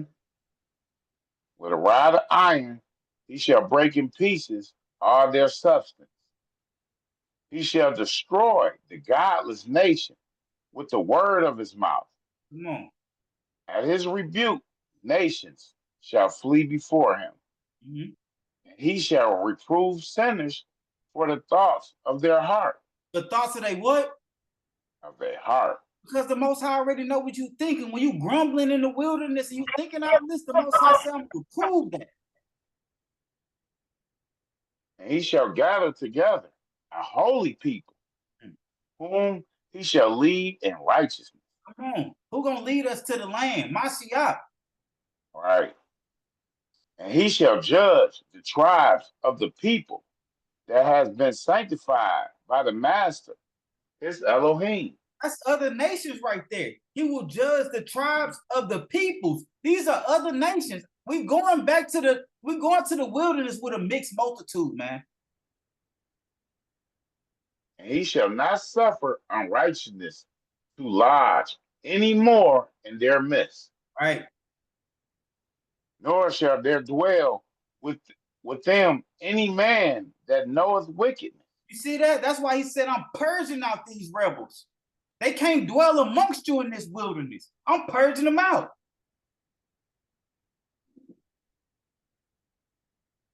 For he shall know them, that they are all sons of their Elohim. Did y'all hear me? Yes, sir. Okay, I gotta change my earpiece. Okay.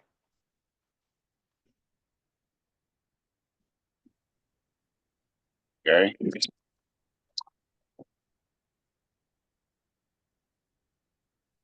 And he shall divide them according to their tribes upon the land.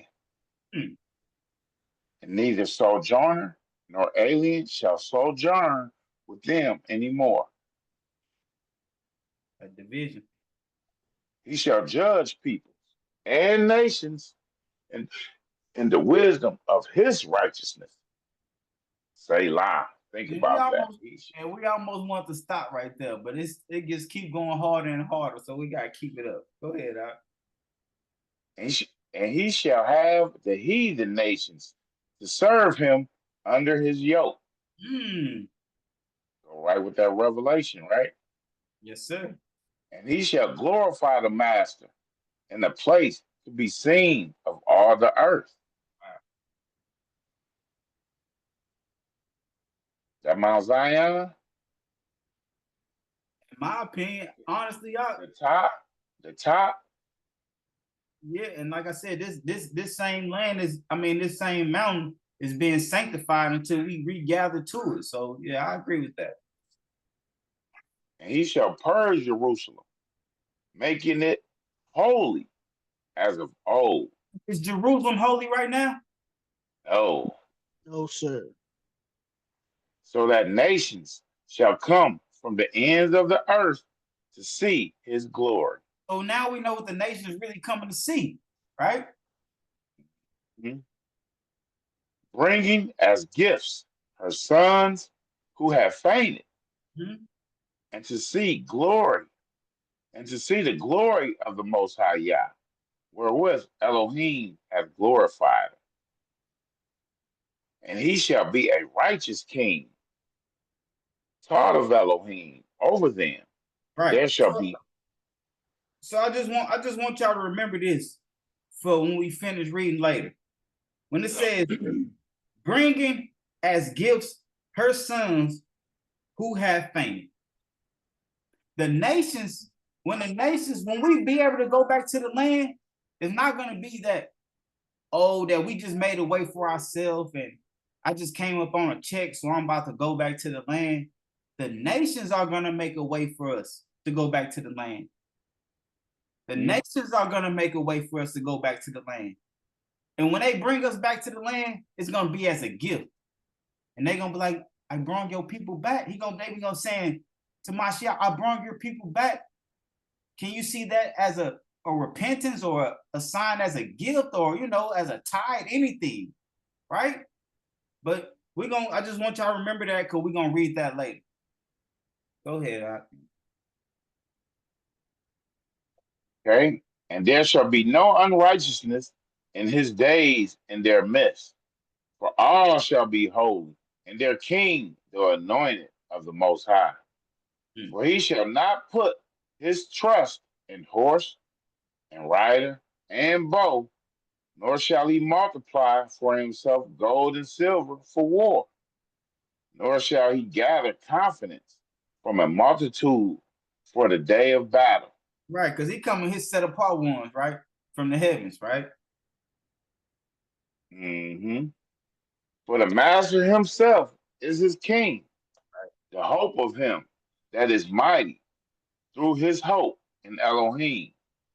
All nations shall be in fear before him, for he will smite the earth with the word of his mouth forever. Forever. He will bless the people of the Most High with wisdom and gladness, and he himself will be pure from sin, so that he may rule a great people. Right, and that's the only way you can do it, being clear from all sin, right? He will rebuke rulers and remove sinners by the might of his word. That's that purging right there, and remove sinners, right? And rely upon his Elohim throughout his days. He will not stumble. For Elohim will make him mighty by means of his Holy Spirit. And we seen that when he first touched down. And wise by means of the spirit of understanding, with strength and righteousness. And the blessing of the master will be with him. He will be strong and stumble not. Right. His hope will be in the master, who then can prevail against him. That's a question. If his hope or his expectation is in the Most High, who can prevail against Mashiach? Right. He will be mighty in his works and strong in the fear of Yahuwah. And that's what we're doing every day, trying to perfect or be stronger in the fear of the Most High, right? Lifting weights in the spirit. Come on. Yes, sir. He will be shepherding the flock of Yahuwah faithfully and righteously, and will suffer none among them to stumble in their pasture. Come on. That's why he said, I'm out here to purge you. Don't stumble or you're getting purged out. That's scary in itself, right? He will lead them all aright, and there will no pride, and there will be no pride among them, that any among them should be oppressed. This will be the majesty of the King of Israel, whom Elohim knoweth. Whom the Most High knows. Say, I know. The Most High say, I know him. This is the majesty of the King of Israel. Who is the King of Israel? It was written on his. It was written on his grave, right? On his stake, right? The King of the Jews. For sure. He will raise him up over the house of Israel to correct him.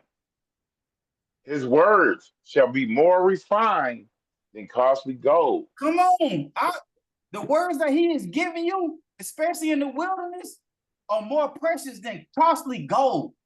Yes, sir. Choices. Yes, sir. Straight up. In the assemblies, he will judge the peoples, the tribes of the sanctified. His words shall be like the words of the holy ones in the midst of sanctified peoples. Right, and we're not just talking about a nation. We said sanctified people. Come on. Right. Blessed be they that shall be in those days, and that they shall see the good fortune of Israel, which Elohim shall bring to pass in the gathering together of the tribes. The gathering together of the tribes. That's why we always say it's a great time to be alive if you're in the truth. May the Most High hasten his mercy upon Israel. May he deliver us from the uncleanness of unholy enemies. The Most High himself is our King forever and ever. All praises. That was, Yeah, add all meaning to that. All praises. Yeah, all praises. When he say, may he deliver us from the uncleanness of the unholy enemies. And we see the world we live in today, y'all. Show. Show. Causing a lot of our people to be unclean by their uncleanliness. Man. Straight up. We call And it's only because our people like to follow. That's it. They like to follow in any and everybody. All right, Ezekiel 20, 40, and 41. Then I'm going to call on you, Yamel, after this. For on my set apart mountain, on the mountain height of Israel, declares the Master Yah, there all the house of Israel, all of them in the land, shall serve me. Right. So look at that. For on my set apart mountain, we talking about Horeb or Sinai, right? On the mountain of the height of Israel declares Master Yahuwah. There, all the house of Israel, all of them in the land. What land we talking about? What we dealing with today?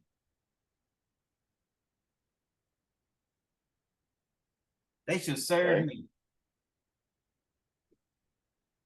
There I shall accept them, and there I shall require your offerings, and the first fruit of your offerings, together with all your set apart gifts.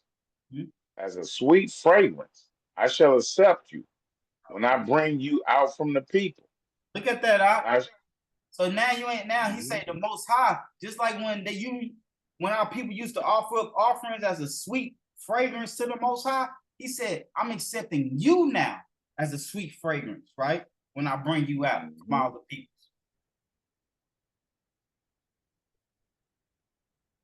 As a sweet fragrance, I shall accept you when I bring you out from the people, and I shall gather you out of the lands where you have been scattered, and I shall be set apart in you before the nations.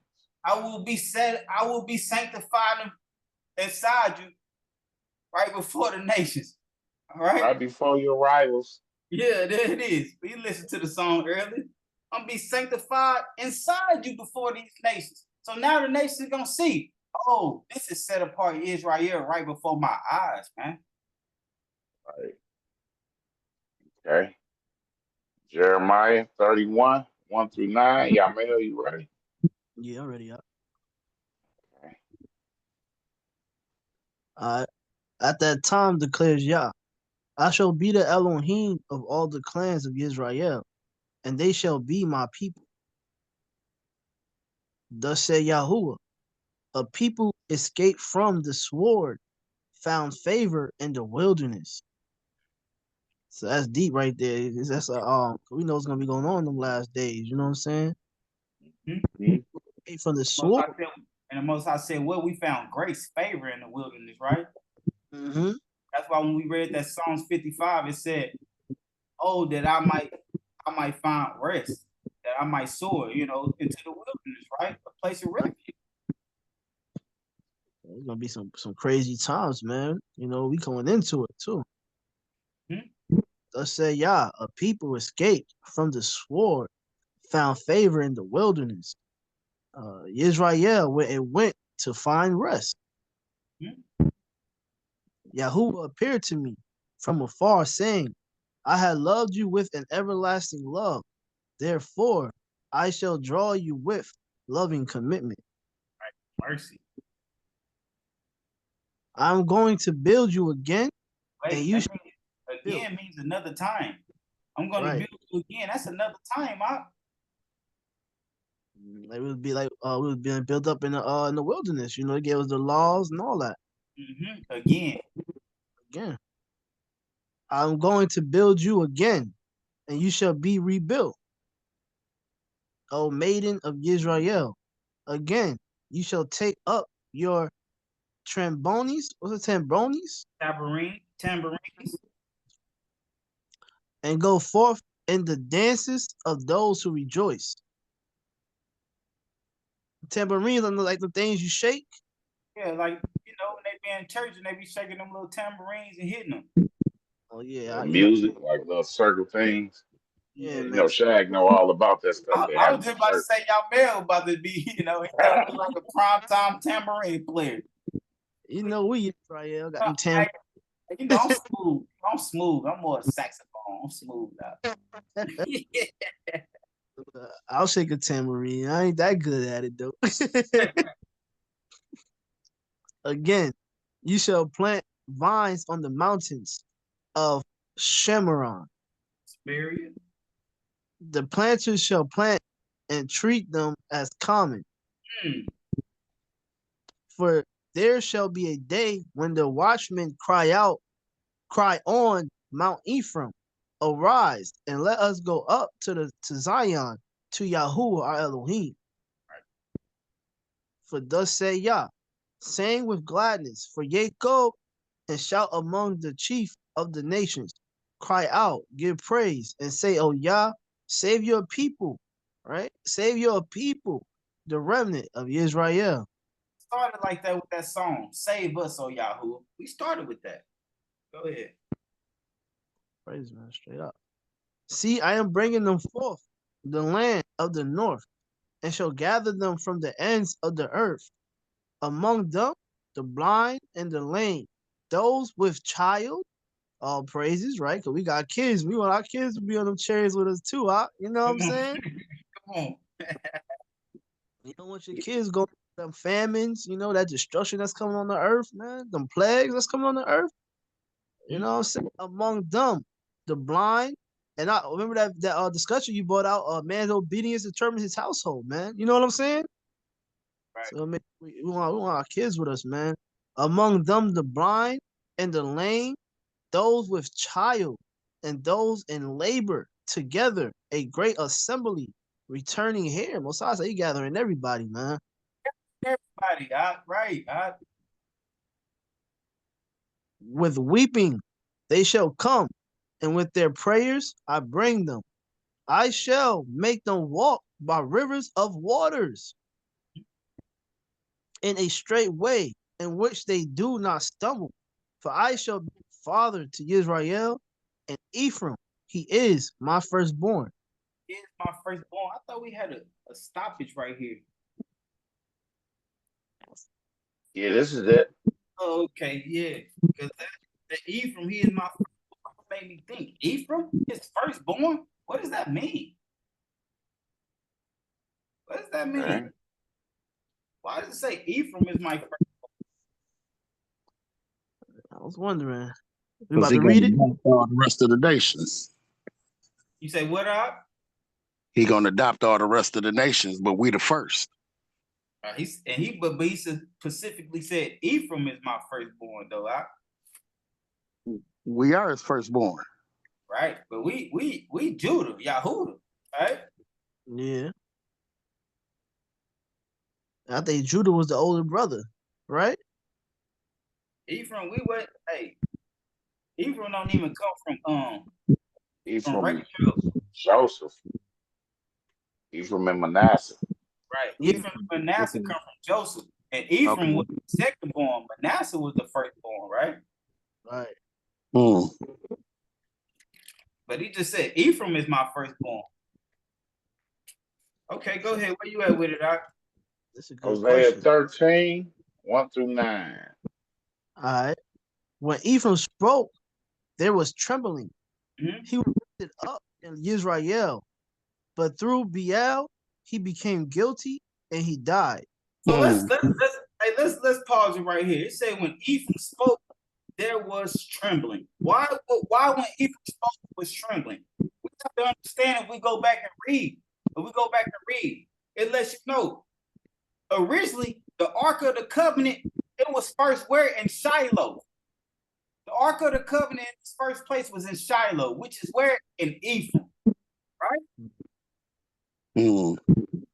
The most powerful tribe at the time of what we read about in Hosea, even in the times of Isaiah, the most powerful tribe at that time was what? Ephraim and Judah. Besides Judah, Ephraim was one of the most powerful tribes. Wasn't Ephraim the one that smacked Judah on the head and he said, hey, don't tell nobody about this. If anybody know about this, say he was born from one of my brothers that did this. You know what I'm saying? Ephraim, powerful tribe. Remember, cherubim. Remember when Solomon also said, I'm going to take your kingdom, I'm going to leave you with a kingdom of Judah? That same Jeroboam, where was he from? Ephraim. Jeroboam. Who got the blessing when Jacob blessed, when Jacob came to Joseph's son, Ephraim and Manasseh? Manasseh the first boy to get the blessing. Who got the blessing? Ephraim. So now we start to understand why the Most High say he's my firstborn. He already got the blessing from Jacob. That's first, right? Just like when Isaac was given the blessing, who he give it to? Jacob. Yep. So who is now the firstborn now? Who is now the firstborn now? Ephraim. All right. And now they sin no more. And now they sin more and more, and make for themselves molded images from their silver idols, according to their skill. All of them the work of craftsmen.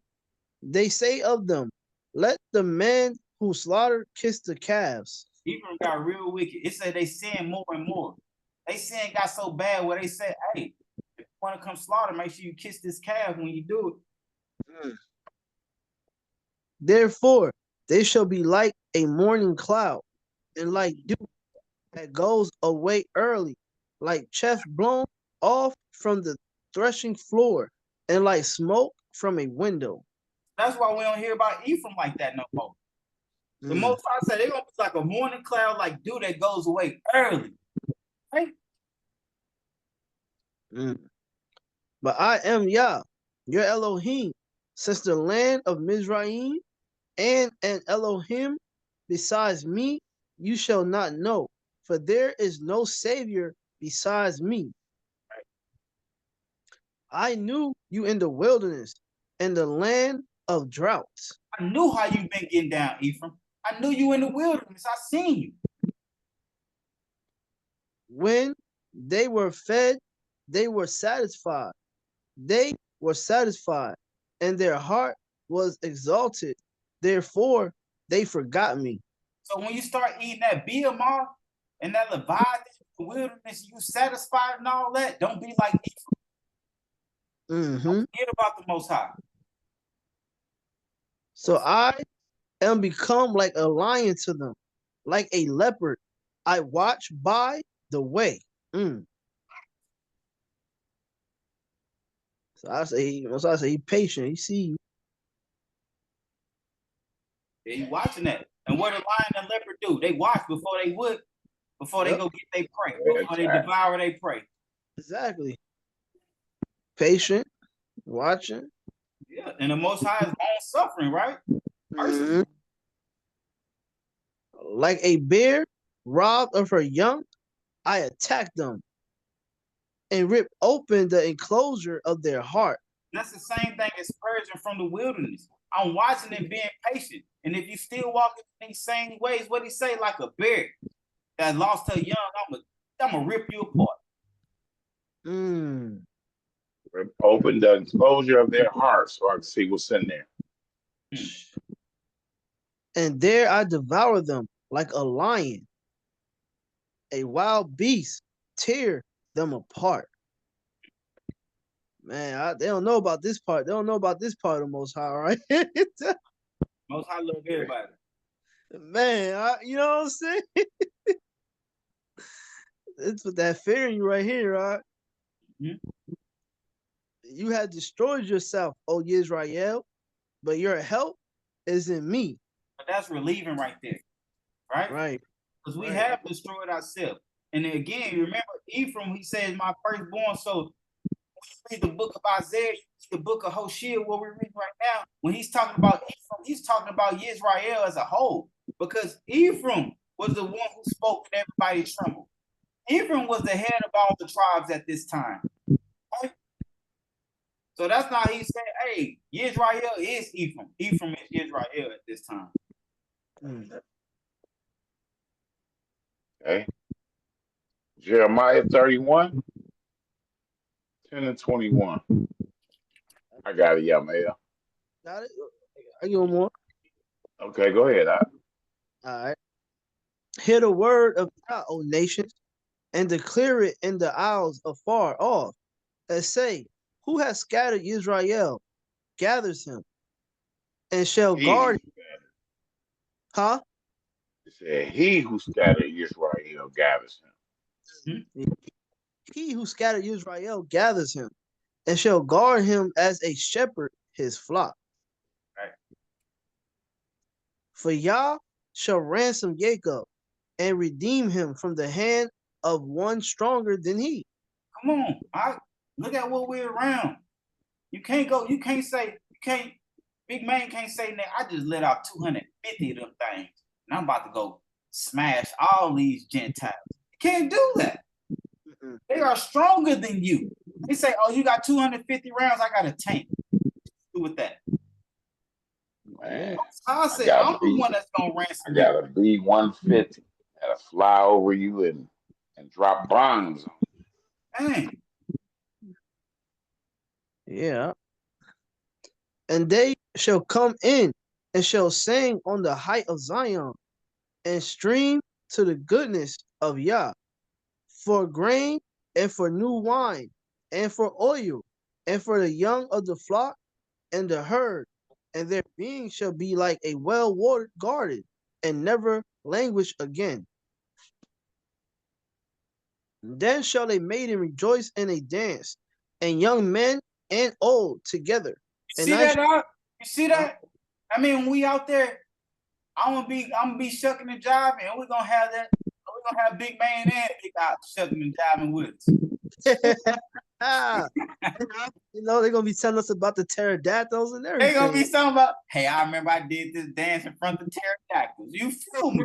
The young man and the old. You know what I'm saying? We dancing together out there.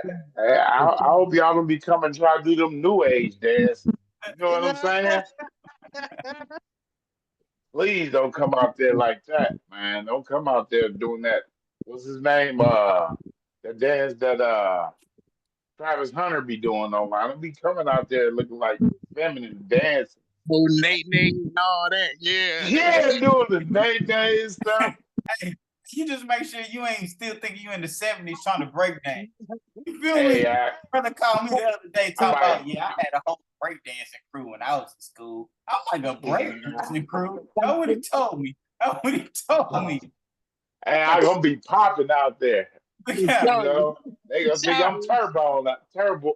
What's his name? Turbo and Ozo? Talking about, he gonna be talking about, hey, let me spin you on your head. I'm like, hell no. Nah. I know you dropped the last nigga you spent on his head. That's what he's All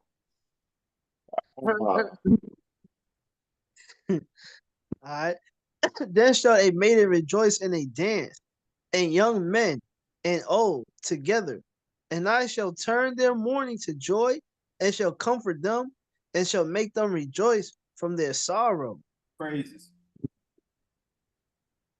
And shall fill the being of the priest with fatness. Man, and my and shall fill the being of the priest with fatness, and my people shall be satisfied with my goodness, declares Yah. Come on, this right here make you be excited for the wilderness right here. You know what I'm saying? Right. He said, I'm gonna fill the being of the priest with fatness. That means they're gonna be full of his word. Exactly. Right? That's exactly like what that means. You know, and my people shall be satisfied with my goodness, declares Yahuwah. That's exactly all praises. Thus said Yahuwah, a voice was heard in Ramah, wailing, bitter weeping, Rahel weeping for her children, refusing to be comforted for her children. But that's Rachel, Rahel? Yeah, Rachel. Yep. Back to it. Rachel weeping for her children, refusing to be comforted for her children because they are no more.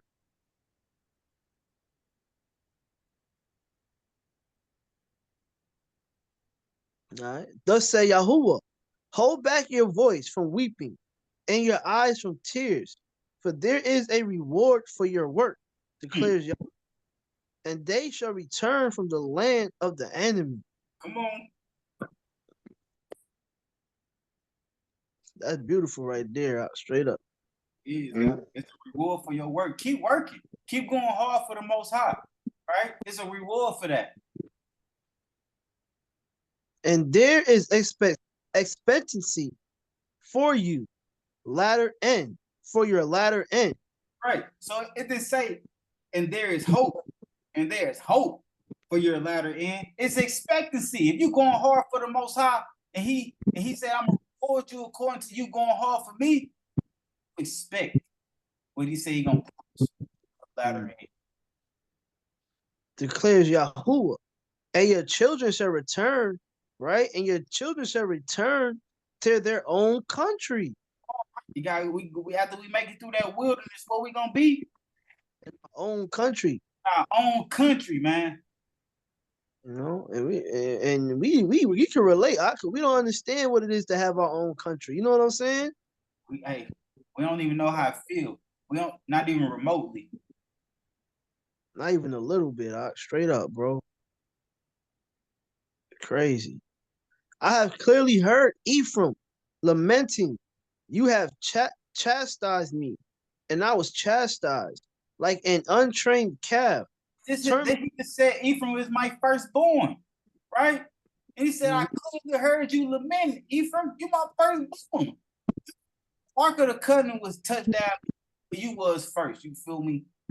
Steve, right? So I clearly heard you, Ephraim, and that's what we lacking right now in these days. I'm telling you, that's what we lack. We're not crying out to the Most High. Everybody's so comfortable in Babylon. Everybody's getting money in Babylon. Everybody's so satisfied with Babylon, i.e., or an example, America. You satisfied with America. You so satisfied, you ain't crying out to the Most High. Like you ain't in captivity. I have clearly heard Ephraim lamenting. You have chastised me, and I was chastised like an untrained calf. Turn me back, and I shall turn back. For you are Yahuwah, my Elohim. And that's what Mashiach said. Nobody is able to come to me unless the Father bring them to me, basically. So that's why the scripture said, turn me back. You can't just say, I'm going to turn back. No, the Most High got to turn you back. Right. Try your heart. Oh, praises. That's real talk. For after my turning back, I repented. And after I was instructed, I struck myself on the thigh. Right. I was ashamed, even humiliated, for I bore the reproach of my youth. Yeah, and that's why I sent y'all the video the other day with Ock throwing stuff down in the gas station and stuff like that.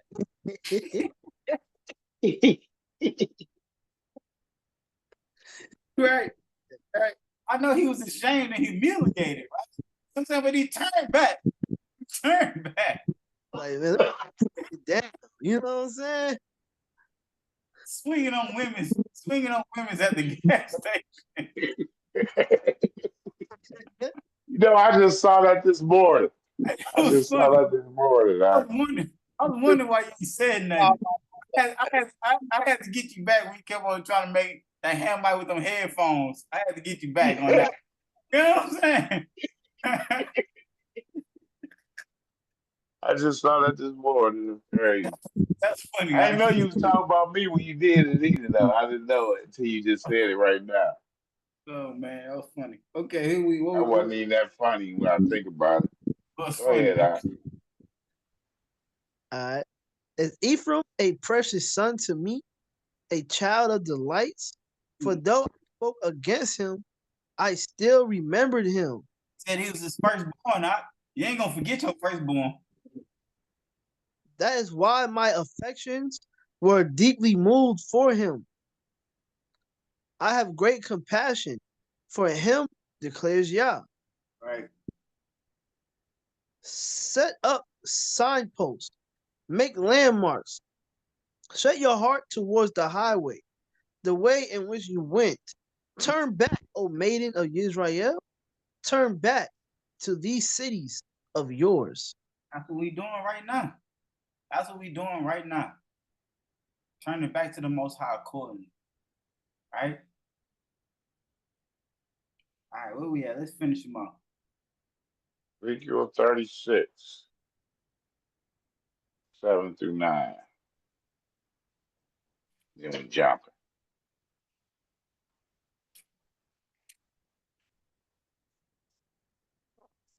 Want me to go? Want me to hit it? Yeah, you can go ahead, man. All right. Therefore, thus said Master Yahuwah, I have lifted my hand in an oath that the nations that are around you shall bear their own shame. Come on, we almost got to say loud on that. When the Most High an oath and say that, we know what it is. I mean, he's swearing by himself and said the nations around you gonna bear their own shame. I seen how they did y'all. I had to put y'all on that, but they went overboard. They gonna bear their own shame. All right, 8. But you, O mountains of Israel, put forth your branches and bear your fruit to my people, Israel, for they are about to come. For look, I am for you, and I shall turn to you, and you shall be tilted and sown. And you shall be tilled and sown, right? You got to till the ground and sow it, right? So the Most High said, hey, for they are about to come. Where? We're going back to our land, right? They say when we go back to our land, it's going to be tilled and sown. We're going to be ready for us. Jump down, Knock. Where you at? 15. Sir. And no longer shall I let you hear the insults of the nations. Hear that? You gonna hear it? Wait, hold on, big man. You gonna hear it tonight, right? That's why I said you jumping on the game with us. It's saying no longer shall I let you hear the insults of the nations. No longer shall I let you hear it, nigger, monkey. You ain't hearing none of that no more. All right. And the reproach of the people you shall bear no more, and no longer cause your nations to stumble, declare the Master Yahuwah. All right. Come on. They ain't gonna be calling you niggas no more. Right. What? They're gonna call you about your nation, Israel. Yeah, even calling you black. You know what I'm saying? They love to call you black. They can't even the black Hebrew Israelites. You know what I'm saying? Like that. Mm-hmm. All right, at 22. 22 Therefore, to 32. Yeah. okay. Therefore, say to the house of Israel, thus saith the Master Yahuwah, I do not do this for your sake, O house of Israel, but for my set apart name's sake, which you have profaned among the nations wherever you went. Man. So what's gonna be done ain't gonna be done for us. Basically, what he's saying. He letting you know that again, because we read that earlier, right? Exactly. I mean, look at us. You know what I'm saying? Yeah. Like, yeah. what else should I say? Like he said, I not do this for you. You know what I'm saying? Well, we don't deserve it. Like, look at our people. Exactly. But for my name's sake, because I said I was gonna do it. Basically. Right. And like Hezekiah said, what he say? Repent and not to give him glory. We fail because we still think it's our story. It ain't our story. Not our story, God. Straight up. It ain't our story. All right, we have 23. And I shall set apart my great name, which has been profound among the nations, which you have profound in their midst. And the nation shall and the nation shall know that I am Yahuwah, declares the Master Yahuwah, when I am set apart in you before their eyes. There it is again. We read that earlier. When I am set apart, when I am sanctified in you before their eyes. The nation don't know. They like, oh, so this is true Israel, right? 24. And I shall take you from among the nations, and I shall gather you out of all lands, and I shall bring you into your own land. And I shall sprinkle clean water on you, and you shall be clean. From all your filthiness and from all your idols, I cleanse you. Man, that made me think of that song right there. Oh, praise. Oh, praise. Sprinkle clean waters, cleanse us from these idols. Manifest your son up in us. We're going to trust this Bible. Come on. Praise y'all. Oh, praise. Gather us in the wilderness. It's coming. 26. And I shall give you a new heart and put a new spirit within you. And I shall take the heart of stone out of your flesh, and I shall give you a heart of flesh. See that? You see that, Yamel? He said, I'm going to take that heart of stone out there and give you a heart of flesh. You be like, hey, I ain't going to the mall on the Sabbath no more. You know what I'm saying?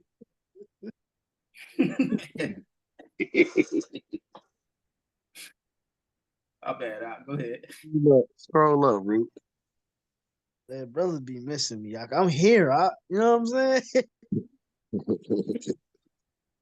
And put my spirit within you, and I shall cause you to walk in my laws and guard my right rulings, and shall do them. Right. And you shall dwell in the land that I gave to your fathers, and you shall be my people, and I shall be your Elohim. But we see first we got to do what? Go through the wilderness to get to that land, man. That's the thing.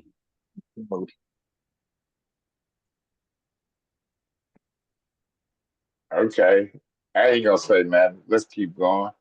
Leave him alone. I ain't hearing nothing, Doc. Remember, we got something to talk about after this, though. Go ahead, though. 29.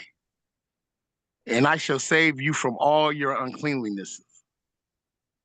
And I shall call for the grain and increase it. And I shall bring no scarcity of food upon you. And I shall increase the fruit of your trees and the increase of your fields, so that you need never again bear the reproach of scarcity of food among the nations. Look what we got to look forward to. Look what we got to look forward to. Brother, for sure. Straight up. Oh, praise y'all. Oh, another reason is the scarcity of food, because this food here we eat ain't even real. Right. Exactly. So just think about when you growing your own in the land, right? Come on. Mm-hmm. And I think about everything we was reading today. Like he said, you're gonna have Leviathan, Behemoth, manna, the fruits, everything. All right. So he said we're gonna really be good. Right. Right. We at 31. And you shall remember your evil ways and your deeds that were not good. And you shall loathe yourselves in your own eyes for your crookedness and your abominations. Think about that. Even if you think about what you used to do in the past, right? You loathe yourself, you hate yourself. Like, man, I was down bad, right? For sure. For sure. For sure. All right, 32. Not for your sake am I acting, declares the Master Yahuwah. Let it be known to you. Be ashamed and blush for your ways, O house of Yisrael. Come on. There you go again, right? Not for us, not for our sake. Ain't our story, right? Ain't our story. Right? For sure. And he told you, let it be known to you. I want you to know I ain't acting for your name's sake. Don't be out here boasting. We the children. We're the only ones that can make it. Don't be boasting acting for your name's sake.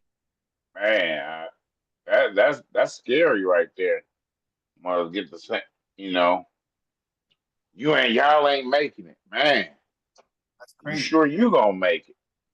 We read they that. might be in there before you is, Right. Man, I'll be scared saying some stuff like that just because somebody a Gentile and you don't know nothing about how they live in their life or what they doing or whatever. Especially reading that that we read earlier when he said, and those that turn away the sojourner, right? Like, stop missing these scriptures. That's all I'm saying. Man. Like, is your camp only letting you read certain scriptures? Because you missing stuff, man.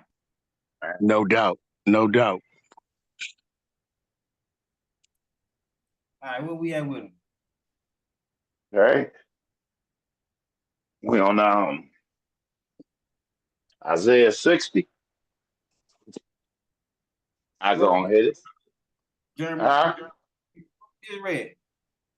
We just read Ezekiel 22 to 32. Yeah. Isaiah 11 then.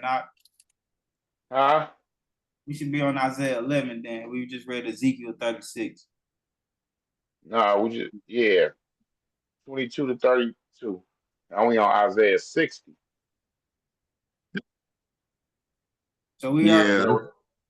That's what I got wrote down. Isaiah 61 through 5 and then verse 9. All right. So y'all replace that. I skipped the line. So let's get to that Isaiah 11. Okay. Isaiah 11 what? 10 through 12.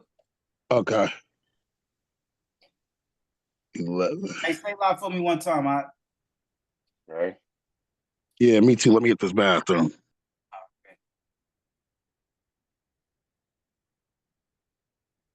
All right.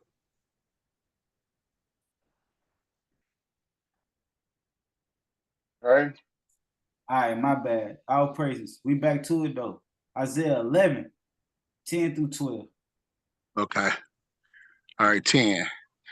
And in that day there shall be a root of Yashay standing as a banner to the people. Unto him the nation shall seek, and his rest shall be esteemed. And it shall be in that day that Yahuwah sets his hand again a second time to recover the remnant of his people who are left from Asher and from Mizraim, from Pathos and from Cush, from Elam and from Shinar, from Hamath and from the islands of the sea. So we talking about the four corners right here, right? We talking about the four corners. It's saying that day Yahuwah shall set his hand again. Again means another, right? For sure. A second time. So whenever anybody tell you about a second Exodus, this is what they talking about. The second time. And recover the remnant of his people. And this is coming after we're coming out that wilderness. Or even going into. I didn't read that 12 yet, family. Yeah, he didn't read 12 yet.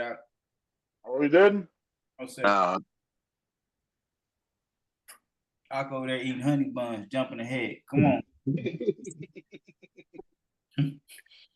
All right, 12. And he shall raise a banner for the nations and gather the outcasts of Israel and assemble the dispersed of Yahudah from the four corners of the earth. Okay. So now we getting under some understanding from the four corners of the earth when he gonna gather his people, right? For sure. What else that say? Because it say he gonna raise a banner for the nations also. When you raise a banner, that's like raising the flag and letting you know if I put up American flag, what they gonna say? He's American, right? No doubt. No doubt. Banner That's is an ensign, right? Raise an ensign. Okay, Isaiah 56, 6-8. Okay. Also the sons of the foreigner who join themselves to Yahuwah to serve him and to love the name of Yahuwah, to be his servants, all who guard the Sabbath and not profane it, and are holding unto my covenant. Them I shall bring to my set apart mountain and let them rejoice in my house of prayer. Their ascending offerings and their slaughterings are accepted on my slaughter place, for my house is called a house of prayer for all the peoples. See that, y'all, man? Say even the son of a foreigner, right? Because the Most High already told you, I'm raising a banner for the nations. So he said, also the foreigner who joins themselves to Yahuwah. They got to serve him. How you serve him? By your works. You can't just say, I believe. By your works. And to love the name. Not to be calling him, hey, Lord. Hey, God. To love the name. You got to love the name, right? No doubt. No doubt. To be his servant. And guess what, y'all, man? All who guard his Sabbath. Man, the Most High putting them boys up there with you, Israel. The Most High said these nations, if you go back to the Sabbath discussion and you read Deuteronomy, the nations wasn't given the Sabbath when the commandments was given. They wasn't given the Sabbath. So now the Most High say, this Gentile guarding my Sabbath day too. Man,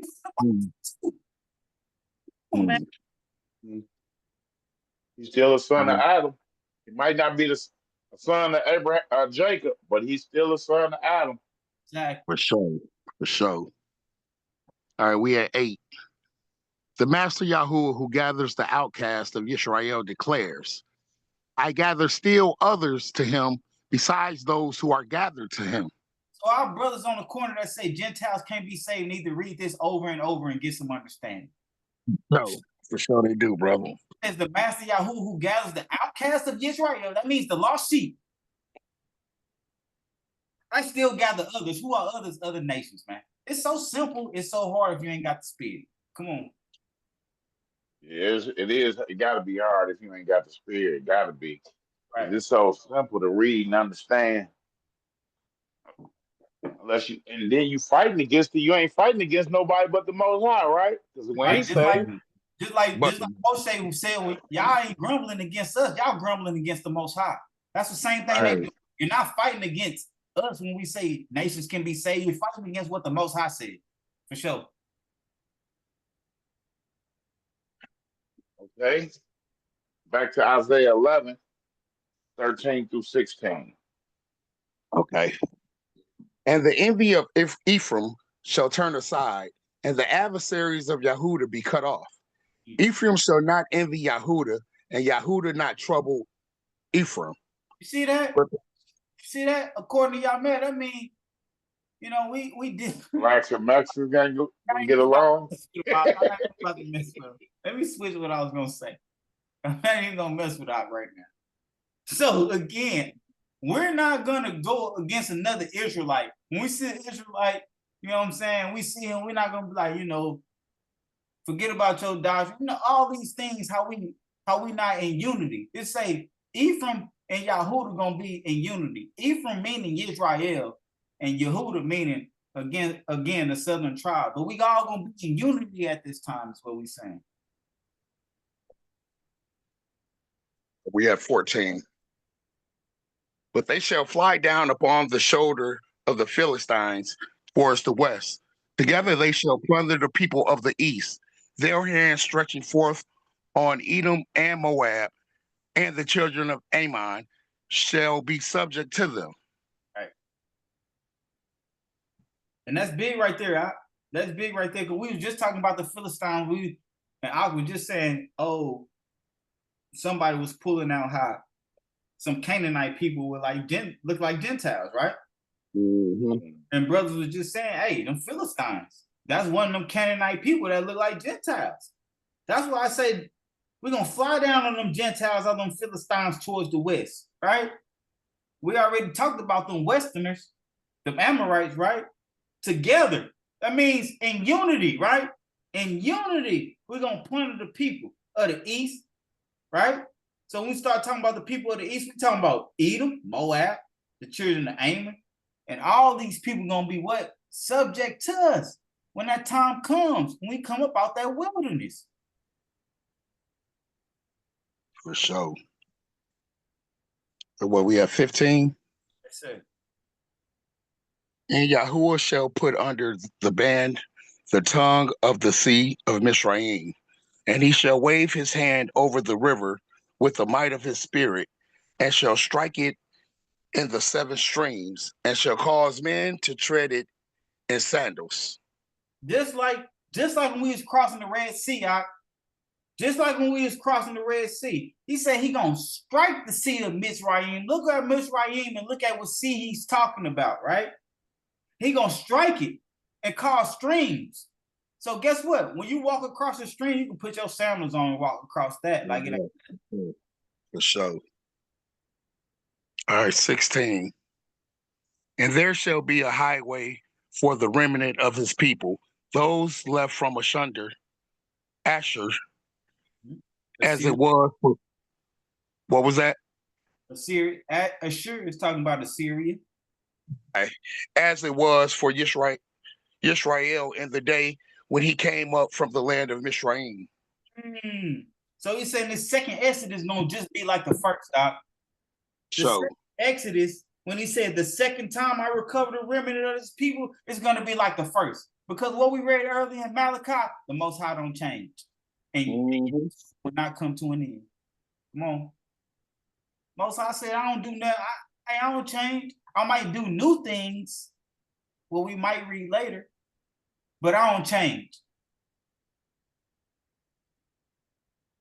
Okay, Isaiah 27:12. And in that day it shall be that Yahuwah threshes from the channel of the river to the wadi of Mizraim, and you shall be gathered one by one, O children of Israel. Praise Yah. That's the same thing we just read when he said you're going to be crossing in your sandals, right? Because threshing means to separate. When he said Yahuwah shall thresh from the channel of the river to the wadi of Mizraim, that means he's going to be separated. And that means, guess what? You're going to walk straight through. You're going to walk straight through. Okay, Jeremiah 3:12-18. Hey, I have a question real quick. Doesn't threshing, don't you separate wheat with threshing? Like, you know, when he says he's going to separate the wheat and tare, isn't a threshing like a separating wheat or a plant? Well, no, it doesn't mean separating wheat. Threshing means just to separate, period.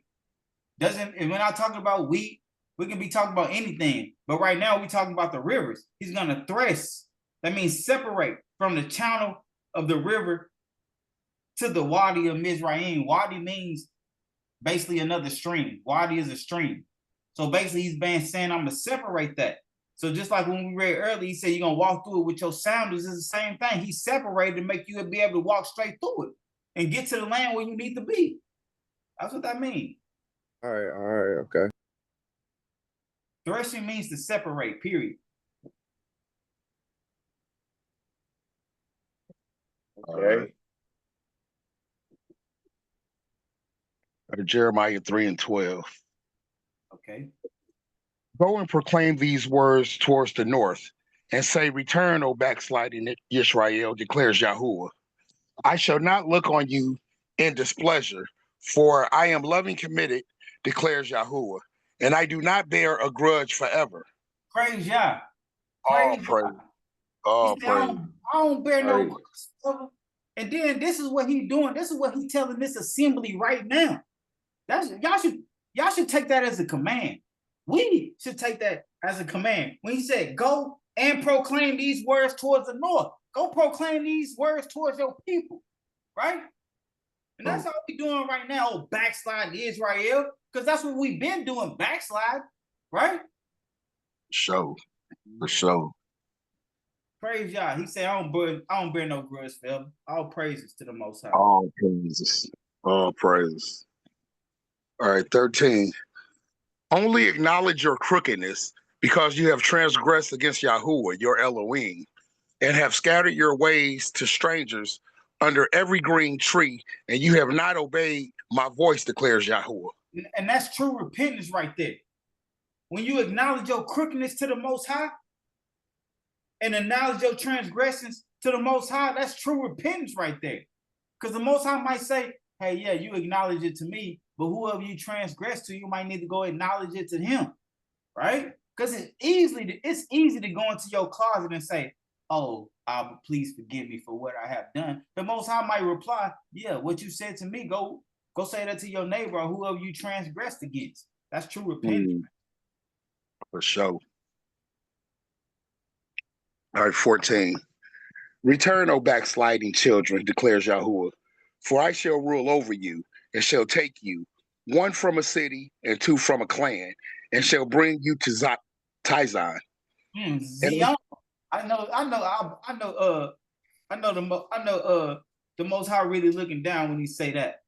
He said, I'm gonna take you one from a city, two from a clan. That's a remnant right there. That's a remnant. Ain't very much, right? Man, come on. And I know that's your verse right there. Go ahead and deal with that. I know that's you. You know, it's just like this assembly, right? I don't think no two of us is in the same city. You know what I'm saying? Right. One from like you said, it's a remnant. So when you say two from a clan, I mean that might be your immediate family or even just your family period, right? Right. For sure. Let's see what's that say. I shall take you one from a city and two from a clan. And bring you to Zion. Come on. Mm-hmm. To that mountain. Right. 15. And I shall give you shepherds according to my heart, and they shall feed you with knowledge and understanding. That's what it is. Right? The Most High said shepherds according to my heart. Right? He said, I ain't just giving you some niggas just to lead you and just give you all this phony baloney. Shepherds according to my heart. Right? So they're going to feed you with what? Knowledge and understanding. Come on. All right, 16. And it shall be when you have increased and shall be fruitful in the land in those days, declares Yahuwah, that they no longer say, the ark of the covenant of Yahuwah, neither would it come to heart, nor would they remember it, nor would they visit it, nor would it be made again.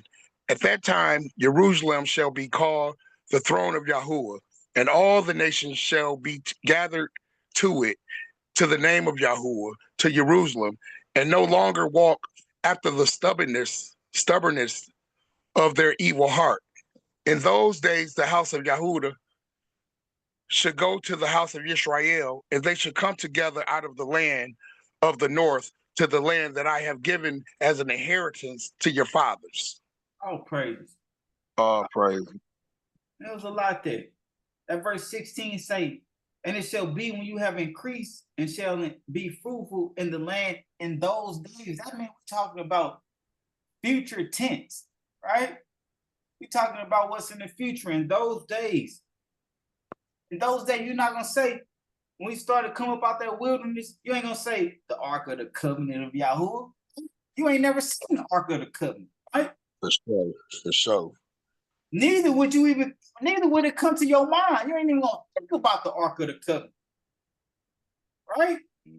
No, we do go try to visit it because they said Jeremiah in the book of Maccabees said Jeremiah left it on the mountain of the Most High. You ain't even go try to find it or visit it, right? No, and then you try to replicate it, meaning make it again. None of these things are gonna come to pass, right?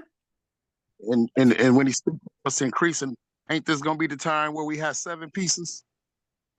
Say it again, not. When he speak on us increasing in numbers and stuff, ain't this the time where we gonna have a 7-piece each? What you mean the 7-piece? 7 wives. Women? Yeah. I was gonna say 7 wives, but them women's gonna be grabbing on your friend just saying, I want to go with you. I know you. Sure. You feel me? For sure. Keep thinking about it in the aspect of how Muslims think about it. Yeah, modern day marriage. Yeah. Yeah, we thinking about in the aspect of, okay, women always need a head. Let's just put it in that aspect. Women need a head, right? Sure. Okay. Isaiah 60, 1-5. I got it, man. Okay. Arise, shine, for your light has come, and the esteem of Yahuwah has risen upon you. Right. For look, darkness covers the earth. What covers the earth out? Darkness. Look around you right now. Look around you. Look how many people blind can't see. Darkness covers the earth. You can tell them about the truth, and they I can't see none of that. What you talking about? For sure, brother. For sure. And thick darkness the peoples. But Yahuwah arises over you. Praise Yah. And this esteem is seen upon you. Man, that's a blessing, man. Understand your blessings, man. For real. Definitely. When his esteem is seen in you, that when he say, I'm gonna be sanctified inside you right before your rivals. Come on, you might need to play the song again. Don't say that. And the nations shall come to your light, and sovereigns to the brightness of your rising. Lift up your eyes all around and see, all of them have gathered. They have come to you. Your sons come from afar, and your daughters are supported on the side. Then you shall see and be bright, and your heart shall throb and swell, for the wealth of the sea is turned to you. The riches of the nations come to you. You come about that wilderness, you understand what's coming to you. Go ahead, my bad. Ain't that what he told Abraham? The nation that they serve, they're gonna come out with great substance. Come on now. Come on. All praise. Come on with what? Great substance. And that's what happened when you came out of Israel too. He say, hold on, let me jump there one time because you said that when you come up out of Israel, the same thing happened, man. Same thing happened. If you jump to that Exodus 3 and 22, it say, I'm gonna start at 21. 3 and 21 say, I shall give these people favor in the eyes of the Mizrites, and it shall be when they go, you shall not go empty-handed. When you leave out of Babylon, you shall not go empty-handed. When it's time to go to the wilderness, you shall not go empty-handed. Verse 22 says, but every woman shall ask from her neighbor, and from her who sojourns in her house, objects of silver and objects of gold and garments, and you shall put them on your sons and daughters, and shall plunder the Mizrites. You ain't leaving empty-handed. Most High don't change. Ain't nothing new under the sun. Most High do the same thing like he did before. Right. That's a good point. All praise. All right, verse 9. Because the coastlands wait for me, and the ships of Tarshish first, to bring your sons from afar, their silver and their gold with them, to the name of Yahuwah your Elohim, and to the set apart one of Israel, because he has adorned you. Wow. Don't jump to that 66. Why you jumping to that 66? It says because the coastlands wait. I mean, we talking about Gentiles. When you say the coastlands, we talking about Gentile nations, right? They wait for them. Ships of Tarshish. Who is Tarshish? That's the son of Yefet, Gentiles, right? What they do? First, they bring your sons from afar. Where you at? You far from your land, afar from your land. They say these ships of Tarshish bring you back over there, right? And they ain't coming empty-handed. They bring you with a silver and they go with them. Come on. All right, Isaiah 66, 19 to 22.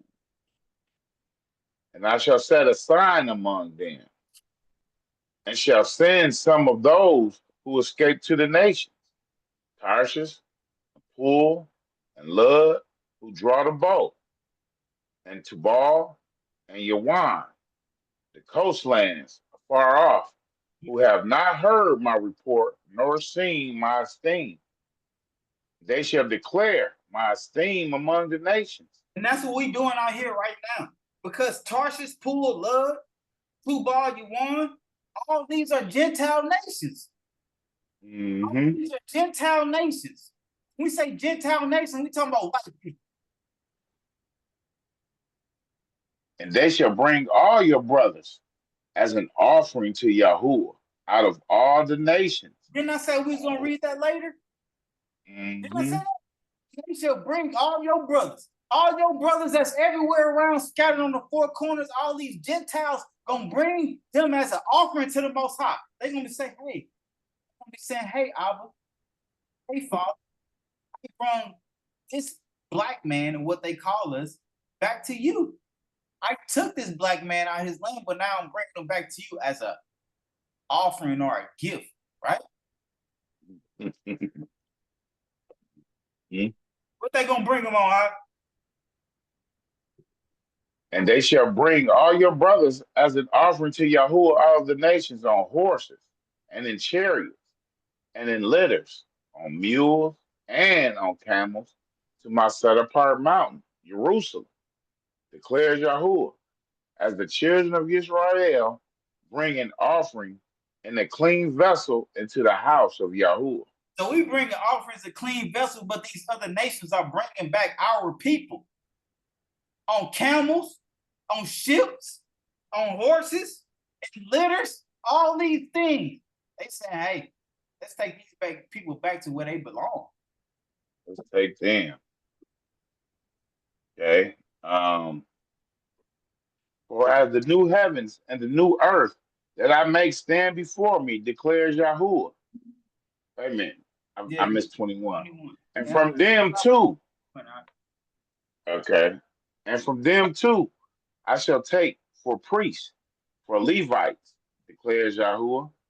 For as the new heavens and the new earth that I make stand before me, declares Yahuwah, so your seed and your name shall stand. So when they say, and from them too, we're talking about those that escaped, right? To Tarshish, Pool, Lud, Tubal, and Yawan. These might not necessarily be called Levites, people, but the Most High say, I'm going to make them Levites. Basically saying I'm going to make them priests. Straight up. That's what we was talking about earlier. All right.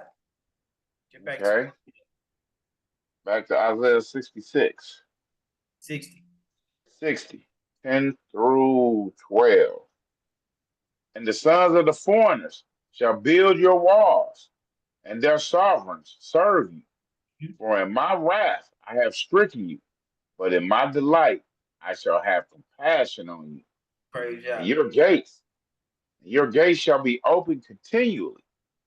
They are not shut day or night, to bring to you the wealth of the nations and their sovereigns and procession.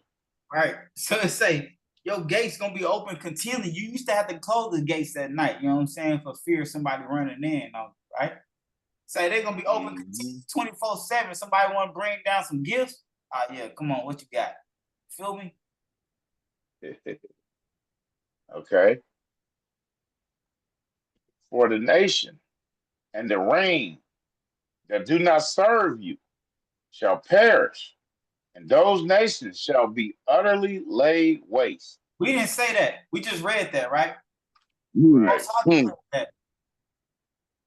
You know, any Numbers Gentile 14. other nation got a problem with that? We didn't make this up. We just read it to you. Okay. And the sons of those who afflicted you come bowing to you, Gentile kids. Right. And all those who despised you shall bow themselves at the soles of your feet. Think about that. At the sole, where's the sole of your feet? That's the bottom of your foot, right? And this is exactly what we was talking about before the start of the lesson. How everybody hate us right now. Right. Everybody hate us right now.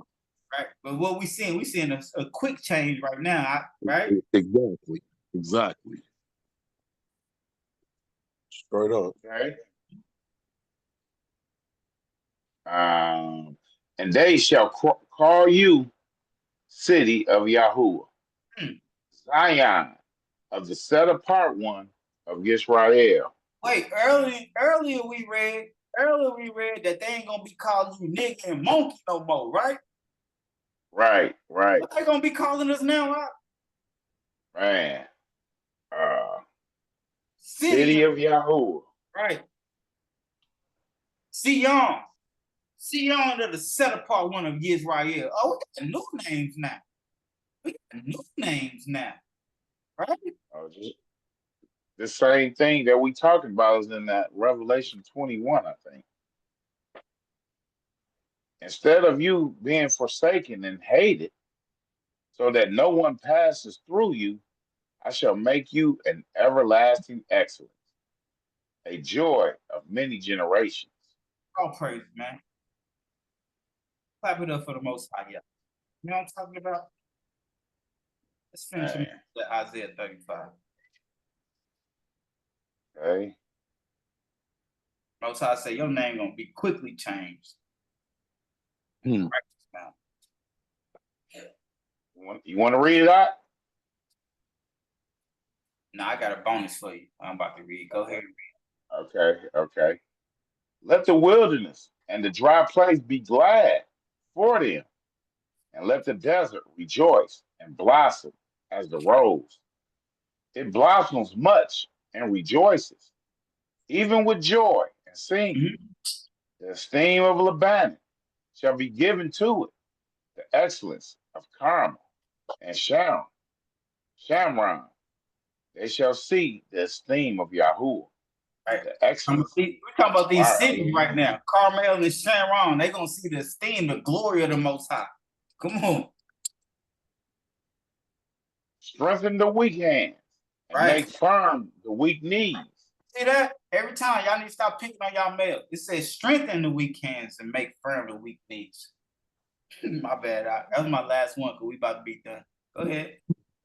Say to those with anxious hearts, be strong. Do not fear. Right. See, your Elohim comes with vengeance. With the recompense of Elohim, he is come to save you. He's coming to do what? He's coming to save you. He's coming to Yeshua you. Then the eyes of the blind shall be open, and the ears of the deaf be open. But Mashiach always said it. He always quoted Isaiah, let those who have eyes see and let those who have ears hear. Then the lame shall leap like a deer, and the tongue of the dumb sing, because waters shall burst forth in the wilderness and streams in the desert. Look how the Most High providing in the wilderness. Look at that.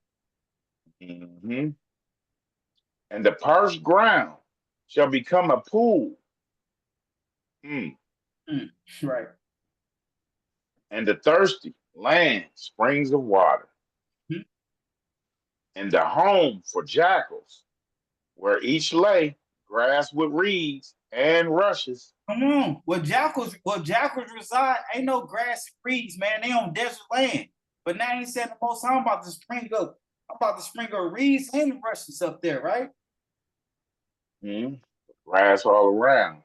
Right. There shall be a highway and a way, and it shall be called The way of set apartness. What is called out? The way of set apartness. We get to that wilderness. That's what we gonna call it. The way of set apartness. Because you gotta be in that land to be saved in them times. No doubt. No doubt.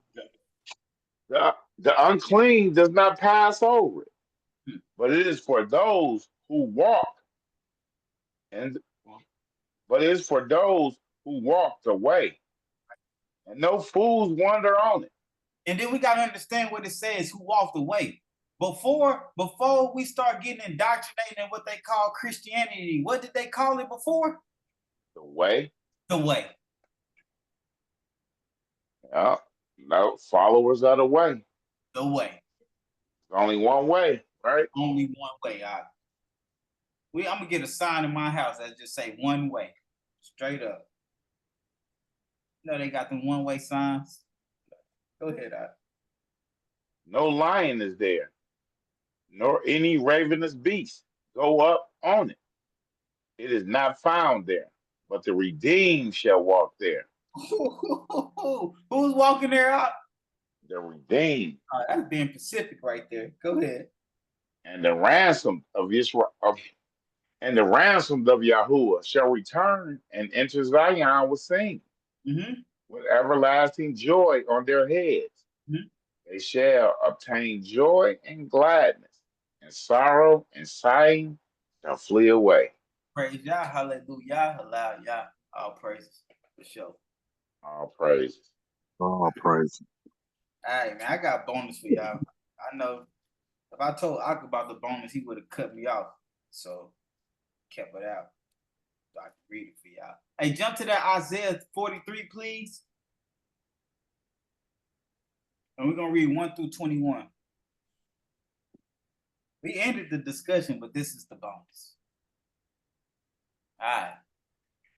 But now, thus said Yahuwah, your creator, O Yaakov, and who formed you, O Israel, do not fear, for I have redeemed you. I have called you by your name. You are mine. When you pass through the waters, I am with you. And through the rivers, they do not overflow you. When you walk through the fire, you are not scorched, and a flame does not burn you. For I am Yahuwah, your Elohim, the set apart one of Israel, your savior. I gave Mizraim for your ransom, Cush and Seba in your place. Since you were precious in my eyes, you have been esteemed, and I have loved you, and I give men in your place and peoples for your life. Do not fear, for I am with you. I shall bring your seed from the east and gather you from the west. And I said to the north, give them up, and to the south, do not keep them back. Bring my sons from afar and my daughters from the ends of the earth. All those who are called by my name, whom I've created, formed, even made for my esteem, he shall bring out a blind people who have eyes and deaf ones who have ears. All the nations shall be assembled, and all the peoples be gathered. Who among them declares this and shows us former events? Let them give their witness to be declared right, or let them hear and say, it is true. You are my witnesses, declares Yahuwah, and my servant whom I've chosen, so that you know and believe me and understand that I am he. Before me, there was no El formed, nor after me, there is none. I am Yahuwah, and besides me, there is no Savior. I have declared and saved and made known, and there was no strange mighty one among you. You are my witnesses, declares Yahuwah, that I am hell. Even from the day, I am he. And no one delivers out of my hand. I work And who turns it back? Thus said Yahuwah, your Redeemer, the set apart one of Israel, for your sake, right? For your sake, I shall send to Babel and bring them all down as fugitives, even the Chaldean who rejoice in their ships. I am Yahuwah, your set apart one, the creator of Israel, your sovereign. Thus said Yahuwah, who makes a way in the sea, a path through the mighty waters, who brings forth the chariot and horse, the army and the power. They lie down together, they do not rise. They have been extinguished. They have been quenched like a wick. Do not remember the former events, nor consider the events of old. See, I am doing what is new. Let it now spring forth. Do you not know it? I am even making a way in the wilderness and rivers in the deserts. The beasts of the field esteem me, the jackals and ostriches, because I have given waters in the wilderness and rivers in the desert, to give drink to my people, my chosen, this people I have formed for myself. Let them relate my praise. Hallelujah. Praise Yah. Hallelujah. Praise Yah. All praise. We just doing our job. His praise. All praise. All praises, man. Let's close them out with that 95. Let's get straight to it. Praise Yah. Hey, y'all be rocking though. Y'all be rocking, man. I keep brother spirit going, man. I love it. For sure. For sure. Yeah, this was Nice. Yeah, that was good. straight up. 95. Give a brother hope. Hey, Yeah. come on. You know you're going to the wilderness. You know how to get down. How your ancestors acted. Don't be the same way. Real talk. You there? Okay. Psalm 95. Excuse me. Come, let us sing to Yahuwah. Let us raise a shout to the rock of our deliverance. Let us come before his face with thanksgiving. Let us raise a shout to him in song. For Yahuwah is a great egg and a great sovereign above almighty ones, in whose hand are the depths of the earth. The mountain peaks are his also. His is the sea, for he made it, and his hand formed the dry land. Come, let us bow down and bend low. Let us kneel before Yahuwah our Maker, for he is our Elohim, and we are the people of his pasture, and the sheep of his hand. Today, right now, today, if you will hear his voice, do not harden your hearts, as in Meribah, as in the day of Massa in the wilderness, when your fathers tried me, have proved me, though they saw my work. For 40 years I was grieved with that generation and said, there are people who go astray in their hearts. For 40 years I was grieved with that generation and said, there are people who go astray in their hearts. And they do not know my ways. As I swore in my wrath, if they enter into my rest, all praises be unto the Most High Yah. All praise. All praise. Oh, man. All praise. Can't be going astray in our heart. Most High trying our heart in the wilderness, man. Praise Yah.